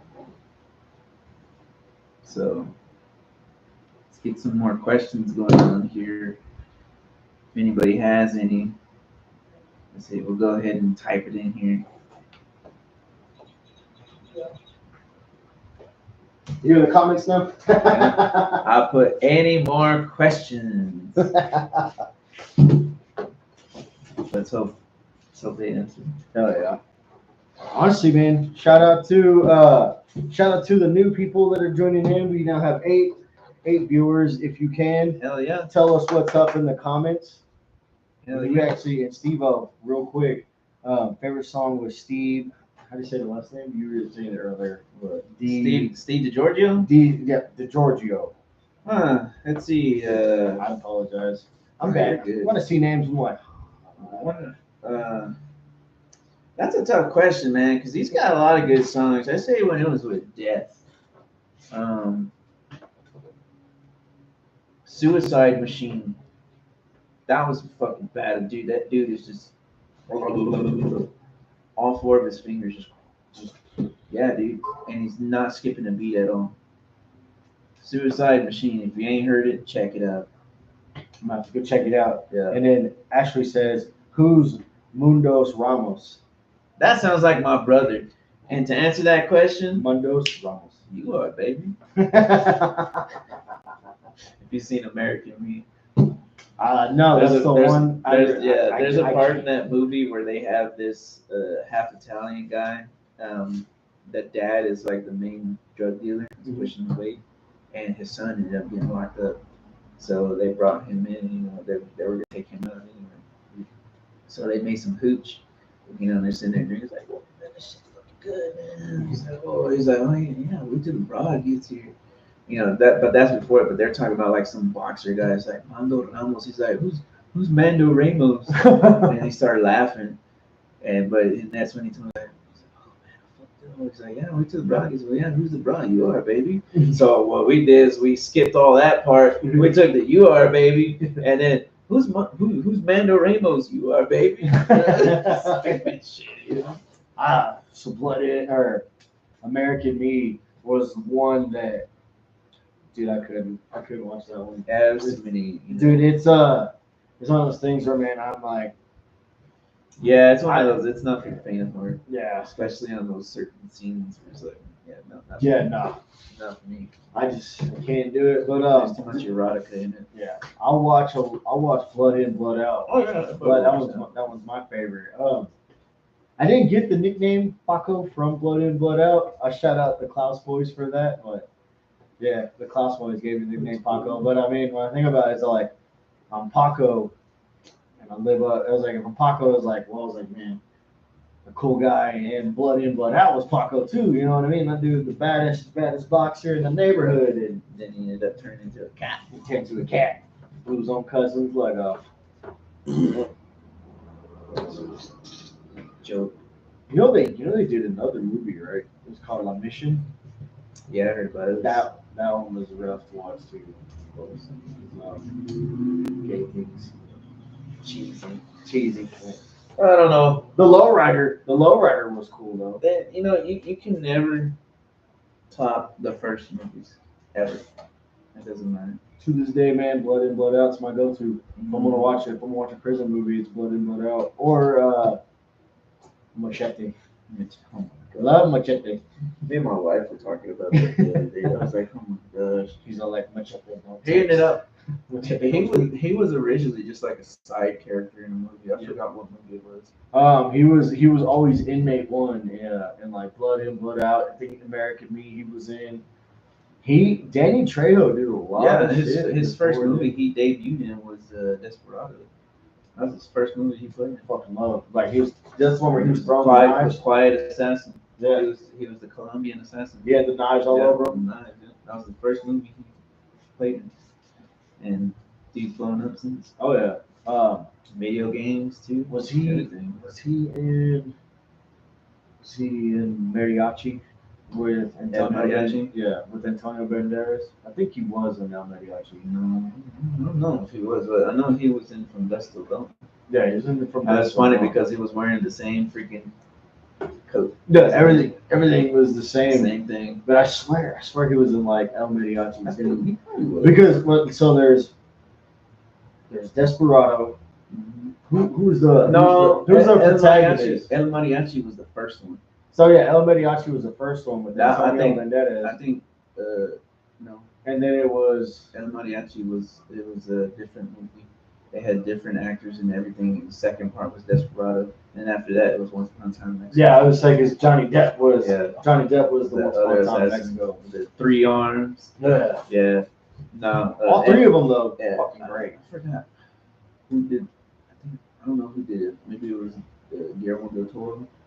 He did El Mariachi, but it was with different people. You remember the opening scene where Antonio Banderas and Desperado, they were playing the guitar. Yeah. And then you see that guy walk down with the white clothes, and he strikes that match in the guy's neck and he smokes it. Yeah. And it shows the scene to where his hand got shot and then he saw the woman.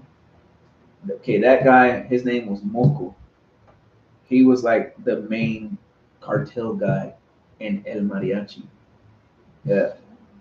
Because Bucho is his brother. But Moco was the main guy that, who shot his hand. Okay. And El Mariachi was all in Spanish. So I watched that part so much, dude, that I freaking memorized it. It's fucking stupid.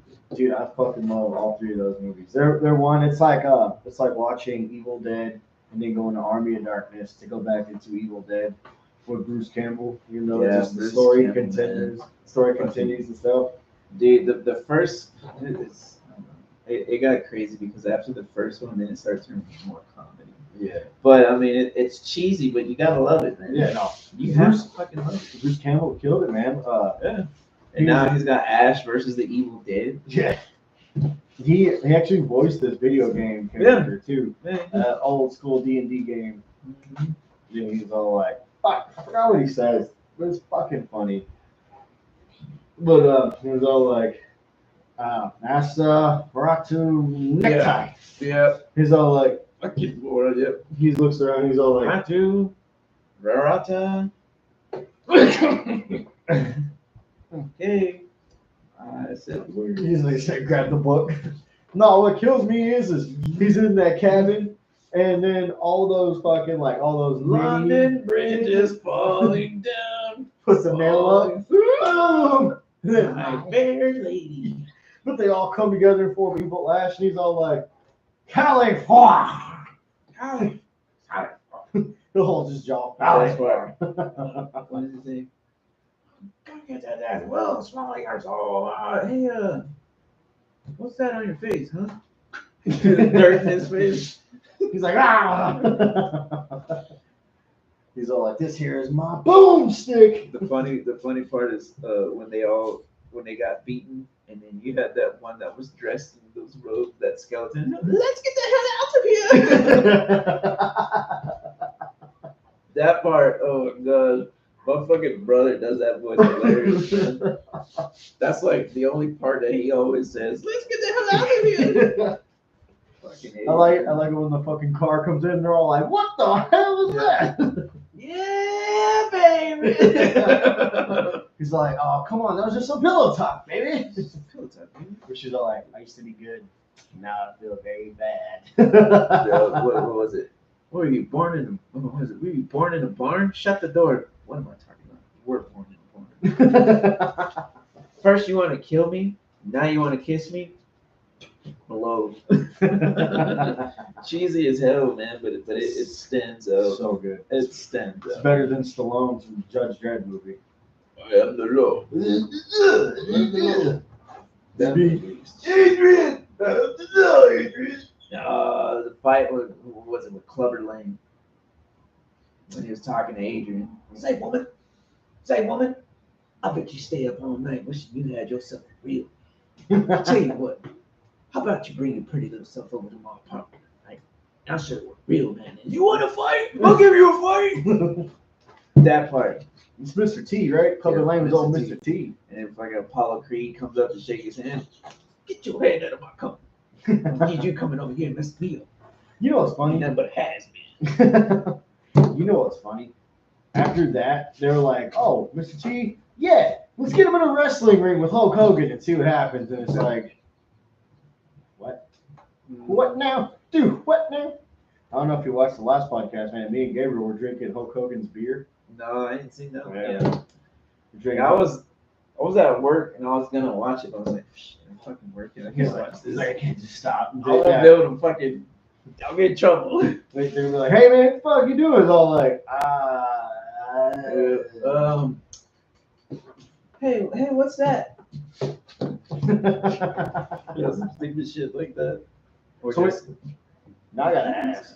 You're talking about like at work, plugging your wiring, doing all the wiring stuff. You got like a little cart where you're under the truck. and yeah, you the creeper. Swirl around. Yeah, the creeper. Yeah, Yeah. there you go, creeping Yeah, around. I'll be underneath the truck, doing all the wiring and stuff. I'll be in the creeper, and then, bro, sometimes it's just so comfortable and cool underneath there. When it comes to break time, It's just, nap for 15 minutes and just get I up, used to do that all the time, man. Like, get back to it because my wires are just hanging right in my face. it's like, all right, see you in Yeah, I know what's 15. what. I do that when I was working for Midwest. I had my table was like, I had a big 4-foot metal table where I build all my conveyors and shit like that.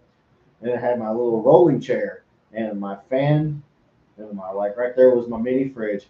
I just get between my fan and my mini fridge, and I just, so that I hear that bell, man, I'm up, ready to go. Yep. I mean, sometimes you have to, man. 'Cause me, I have to wake up because I live in Pampa. Oh, so you gotta get up. So I have to. I try to get up at 3:50, if not 4 o'clock. I'm in the shower. I'm in the room, and I have to clock in. I usually clock in at least 10 minutes or 20 minutes early.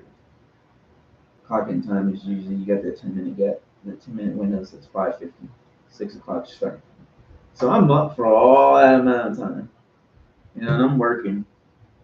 And in times when it's like practice, dude, it's dreadful, but I still do it. I feel bad now. Like, it's like, Hey, it is what it is. you have to come over here. So it's like, you came all over here to this podcast, and I got to go all the way out to Pampa after this. It's all right. I feel so bad. Why? I don't know. I mean, it's like it sucks, man. You still gotta drive all the way to Pampa now. Nah, it's cool, man. I don't mind it. Really enjoy that morning drive from here. Yeah. It's what, 45 minutes? Something About an 49. hour. I had to. So when I was working for the locating company, I'd be on call, and there's only two places that will call you out at 4 a.m. for a fucking water leak, or for a water main break. Pampa and Plainview. Dude, there's been plenty of nights where I'll be going to bed, or I'll just be like hanging out because it's my turn on call, so I'll be hanging out. It'd be just either I'm in the middle of a game or I'm just going to bed, but I hear that Heath, I hear them like ding ding ding ding, and I look, and it's Heath dispatch, and then I'm like, oh fuck, I'm like, please Amarillo, and then look, Pampa, I'm like, God damn it! yeah, dude, I'd be mad, bro. It's like at the end of the day, it's like as soon as so the best part is when you're on call, you get those calls to Pampa. It's all like, well, this is 2 hours of window time that I'm about to get, so whatever. And I just go and like hook up, put yellow paint on the ground, throw a flag, say, hey, at Miss Synergy, and then walk off. But we'll take pictures and then walk off. But still, it was one of those things where I was all like, yeah, you mean now I gotta drive to Pampa? I think no, one time I was in Plainview and it was about 7 o'clock at night. I had three tickets to do in Plainview. And I got the fucking call. I had an emergency, and it was my turn to don't call. Got the emergency in fucking Panhandle from Plainview. I'm all like, well, guess I'm doing them tomorrow. Fucking just pulled in to Plainview, and I fucking hit the bridge, went all around. It was like 2.5 hour drive from Plainview on it. Screw that. That's too much, man. Oh, that's a good question. Without naming names, now this one is from Steve-O. Without naming names, have you met a musician you look up to that was a cocky prick, and you were like, nah, fuck this band? Yep. But I didn't say fuck this band. It was John Gallagher, the lead guitarist / singer from Dying Fetus. Wow, you were with there. He's like, I'm name dropping. Fuck that guy. Yep. Yeah. Now you don't listen to John Gallagher, the Dying Fetus anymore? Dude, I fucking love the shit out of Dying Fetus. That's like number one in my playlist. Oh, yeah. But you're like, fuck this guy. Yeah, he was. I mean, I understand the business aspect of it, but when you're in the middle of asking them a question and they answer it and then they just cut you off, just talk to the other person, that's rude as fuck. That's rude, dude. Like if I'm asking you a question and you just cut me off, dude, yeah, that's rude. Steve-O says, damn, called him out. He's fucking right. But I still fucking love these guys, man. They're fucking Dying Fetus. He's still badass, man. Hell yeah. I don't care. I really don't. I mean, who am I to him? I'm just a peon. This guy's making millions. I'm fucking making pennies. He doesn't know that you can play the bass real good. Yeah, I mean, I'm not their fucking bass player. You know, I can never fucking remember his damn name, but he's fucking badass, man. He really is. That guy right there. He is cool as fuck. He is cool as fuck. Their bass player, yeah. What, not John Gallagher? Yeah, and John Gallagher. He's his brother Gallagher. Right. Right. What are you gonna do? Hit a watermelon in my face? Yep. You gonna grab it? What? You see? Here's your question. Yeah. Watermelon. But yeah, that guy, he's good, man. I remember asking him. I was like, dude, how long have you been playing the bass? He's like, I've been playing for 30 years. Fuck, dude, you're fucking wicked on that shit, man. The dude could just like, he shreds on the fucking bass. Like, reading a book and just yeah, and he's like he seems funny though. You know, he side screams. Oh, I got that. You know, but that's weird seeing people do that, but it's still pretty cool. Yeah, he can do it like streaming. Yeah, he side screams, but you know, yeah. He side screams, but it's but the motherfucker can sing. Yeah. He hits the highs like Gallagher hits the lows. They deal like dual sync. Mm-hmm. Fuck yeah. Yeah, they do. Yeah, they sure do. I was gonna ask. I had this idea right when I started Pacos Chingasos. Sean Beasley. Sean Beasley. Yeah. I had this idea. Let's see how you feel about it.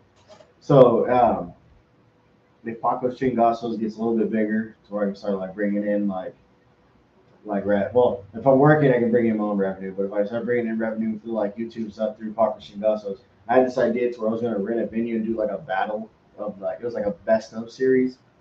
And so it was gonna be a tournament with bass players, drummers, and guitarists, and have like a battle of the bands. Well, you see that's But it was gonna be like Pacos Chingasos presents. So it was gonna be like I'm drilling because the idea is so great. Anyway. That was perfect. Right. That was perfect. The idea is I was going to do like in the finalists, we're gonna have like a bass battle and then a guitar battle, but the guitar battle is gonna be like Crossroads, like Steve Vai and fucking Ralph Macchio, Crossroads guitar battle, and do the same thing with bass and the drums. But like I wasn't doing with vocals because it's so like, oh, what can you do? All right, well let's sing your favorite cover song and Man, do it your style. Somebody's gonna come out and start singing that fucking opera song from that Blue Alien on Fifth Element. And be like, yeah, nobody's gonna beat that. Yeah. I don't know, dude. To be honest, no musician is better than any other musician. Oh no. In my book, no musician is better than any other musician. It's the same thing with working. It's the same thing with having knowledge. You know, you may be strong in this suit, you may be weak in this suit.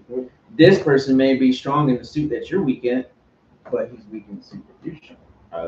I just thought it would be like it's a great way. It is. To me, it was like a great way to like unite and shit, like bring bands and stuff together, bring people together. But there's another way of all like I thought like the idea of two musicians doing like a bass off and like a guitar, you know, a riff off and stuff like that. I thought it'd be like it's like, oh, one person to something was like, oh well, okay, you know what I mean? Like yeah. Dude, they had something like that. Like a Crossroads battle. I just thought it'd be like the camaraderie and be like they say it's two of the greatest. I don't know who the other one is, but they had Steve DiGiorgio and some other fretless bass player, and they were just riffing it off. It's getting down. Yeah, it was pretty badass. I don't know, it was badass, but I watched one on YouTube, and it was Rob Trujillo and Liz Claypool. Yeah, they did. I don't know. I thought it was cool. Two different styles. You know, two different styles. Rob is good at what he's at. Liz Claypool is he's just fucking genius at what he does. I think it's I talked to with B-Man, and B-Man's all like, he likes Metallica, but he's like, man, I feel like Rob Trujillo is very limited in Metallica and what he can do. He is. I'm with him there. We talked about that. Oh yeah, we did. I'm with him there. I think Rob is limited, but it's all like, if he would have came in during the era of Bend and Purge live shit, you know, Jason Newsted, if he would have came in during that time, yes, he would have been able to perform the way that he wanted to. Yeah. Because they were young. They're fucking grandpas now. You know, they're grandpas. They can't move like him. Yeah. They can't. No, there's no way. My thing is like, I think that he's not very. I feel like he's limited in Metallica, but at the same time, it's like they do give him that freedom. Like he's in a side project called the Trujillo Trio, which is him on bass, the pro skater Tony Trujillo, who skates for Vans and Antihero on guitars and vocals, and then I think it's one of their daughters, or it's one of their cousins, but they do the Trujillo Trio. But he gets fucking down. He does. If you look at it like this too, of course they're gonna give him the freedom. What? They gave him $1 million as soon as he started. Oh, how does $1 million sound? Lars, how does $1 million sound? Oh no, you have to do it right. You gotta hit him with the so $1 million sound. And Rob was like, great. Yeah. That sounds great. Yeah. So he started calling everybody, hey, I got the part. He's like, yeah, throw $1 million at me, dog. Like, yeah, I mean, of course they're gonna give him the freedom. They're all old. Yeah, but he's like, when Jason was still in the band, Jason was like, hey man, I got this band called Boy Bod, and they're like, yeah, fuck no, it's either them or us, man. You gotta make a choice. And he was all like, well, He was always bumping heads with freaking James. Yeah. He'd bump heads with James. He'd bump heads with all of them actually. Yeah. He'll tell a time where he's all like, yeah, man, they did a bunch of shit. Yeah, they did him dirty and They they did. did Injustice for all. They turned his bass Yeah, way the fuck down. they canceled it out. Steve says they wouldn't want DiGiorgio. He would be too good. It's not delivery. It's DiGiorgio. That's a good one. Yeah. That's a really good one. I'd say to me, the other one is good. He plays with the was it Beyond Creation? Fucking Minor hair. Fragment. Freaking Hairs in my eye. what's his name? Dominic Forrest. That guy is a brutal 6-string fretless left-handed bass player. Oh shit. Pick a struggle, bro. That guy right there, you can tell that he was a freaking classical guitarist by the positioning of how he holds his bass when he's sitting down playing. Does he like? He plays it in the proper way that you're supposed to play an acoustic guitar, with, like this, just like that. Just And this guy's just like, he shreds with these, just like, and it's just like, dude, and it's like, fuck you doing this shit? He's a fucking beast.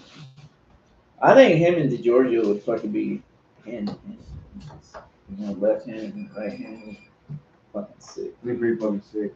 I always gotta come back to one of my favorite bass players is old Bootsy Collins with the funk. You know, have you seen like Bootsy play, man? He's got that big old star bass. It's like, fucking sick. I mean, he's good, but like, it's like funk. You gotta bring the funk into it. And we do have another comment from Steve-O. He says, first fragment also. Yes, sir. So I have homework I need to go and listen to the. Yep.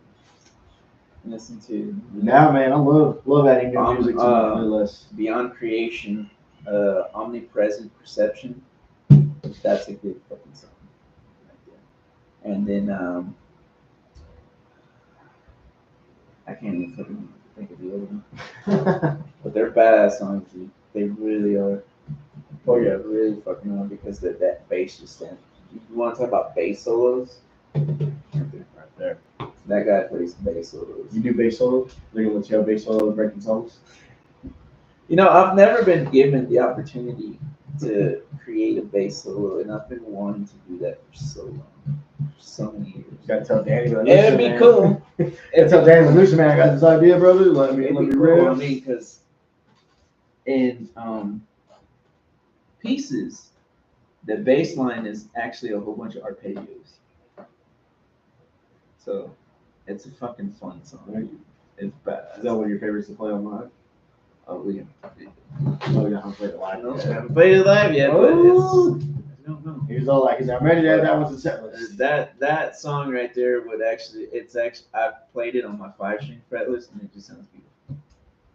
Because the arpeggios, it just sounds beautiful. You get that wah sound out of it, and it's just like that right there. The stand. Mm-hmm. All right, man. So we are sitting at 2 hours and 28 minutes. I'm gonna stop it at 2:30. Let's go ahead. Yeah, man. It's 2:28. We got a minute. So, is there anything that you want to tell everybody? New shows coming up, anything like that? Yes, we actually do. I believe it's the Sunset Underground. We have it is June 21st. I believe it's June 21st. The Sunset Underground. We're gonna be there. If you guys haven't heard of Breaking Solids, come and check us out. Show love and support. Show love and support Pacos Chingasos. This guy's actually out here putting in the work. So yeah, Appreciate that, man. yeah, and thank you for everybody that tuned in and watched us give puro chingasos and whatnot. Get to know some of the local bass players and musicians a little bit more. I think it's a wonderful thing that Paco was doing. Because a lot of people have that. Musicians are fucking pricks. They're selfish, self-centered. It's like, no, motherfucker, some of us got fucking personalities. We got 9 to 5s just like you. Right. But appreciate all y'all for tuning in. And all the shout outs that we did. We love all you guys. We're not just saying these shout outs just to say them though, man. There's actually chemistry, a connection, and there's love there. So appreciate any and everybody who tuned in and watched this talk up some chingasos. I can't wait to freaking see the freaking taco about it. I definitely want to be part of that trivia show. Oh yeah, definitely. Oh man, you got the official invite here, man. Even if it's our first show, you got the official invite to come in, and we'll sit here. Like I said, we'll get a wheel made. Like you said, get a wheel made and just go from there. Yeah. Spicy ass tacos and get down. Fucking yeah, man. I'm glad you came. This has been awesome. This has been so cool. Man. Thank y'all for tuning in. Remember, so this will be my last episode for the next few weeks. We're gonna focus more on doing some Taco About It, getting that off the ground, and then I think from there we'll be starting to do Talk About It one week and then Chingasos the next, and just alternate from there. And yeah, man, I have big ideas in store, and hopefully once I start rolling in some cash, I'll have some merchandise, and I'll start doing giveaways and fun stuff like that. So give away old moldy tacos that we didn't eat. Well, actually, before I let y'all go, before I let you go, we used to do a Christmas giveaway on the Three Amigos, and now the future Three Amigos, I don't know anything about right now. Currently, I haven't really had any contact with anybody else from the Three Amigos at the moment. We really haven't said anything because we've all had busy and stuff going on. But as of right now, I don't know what the Three Amigos are gonna do, but I'm gonna continue doing my solo stuff and talk about it and talk with my band and shit like that. But yeah, definitely. We used to do a Christmas giveaway, and I would like to do that on the Chingasos, which we did an actual toy giveaway. I went and bought a bunch of toys, and we gave them away. We did like a little spinning game and shit like that. And yeah, I look forward to doing that. Yeah, making this grow. Yeah. So, and one more thing, July 4th, Get Loud Live Music Block Party. Tons of artists, tons of shows. Yep, Waka Flocka Flame is gonna be there, and yours truly, Breaking Solace, is gonna be there. Come out and join us. Have a good time. Hell yeah. Well, thank y'all for tuning in to Pacos Chingasos, and I will see y'all in a few weeks. Be on the lookout for the Talk About It podcast. And I'm going to end it right here. Also, remember, like, comment, subscribe, do all that fun stuff, and let your friends know, hey, man, I know this dude. He does a podcast, and he's great. Love y'all.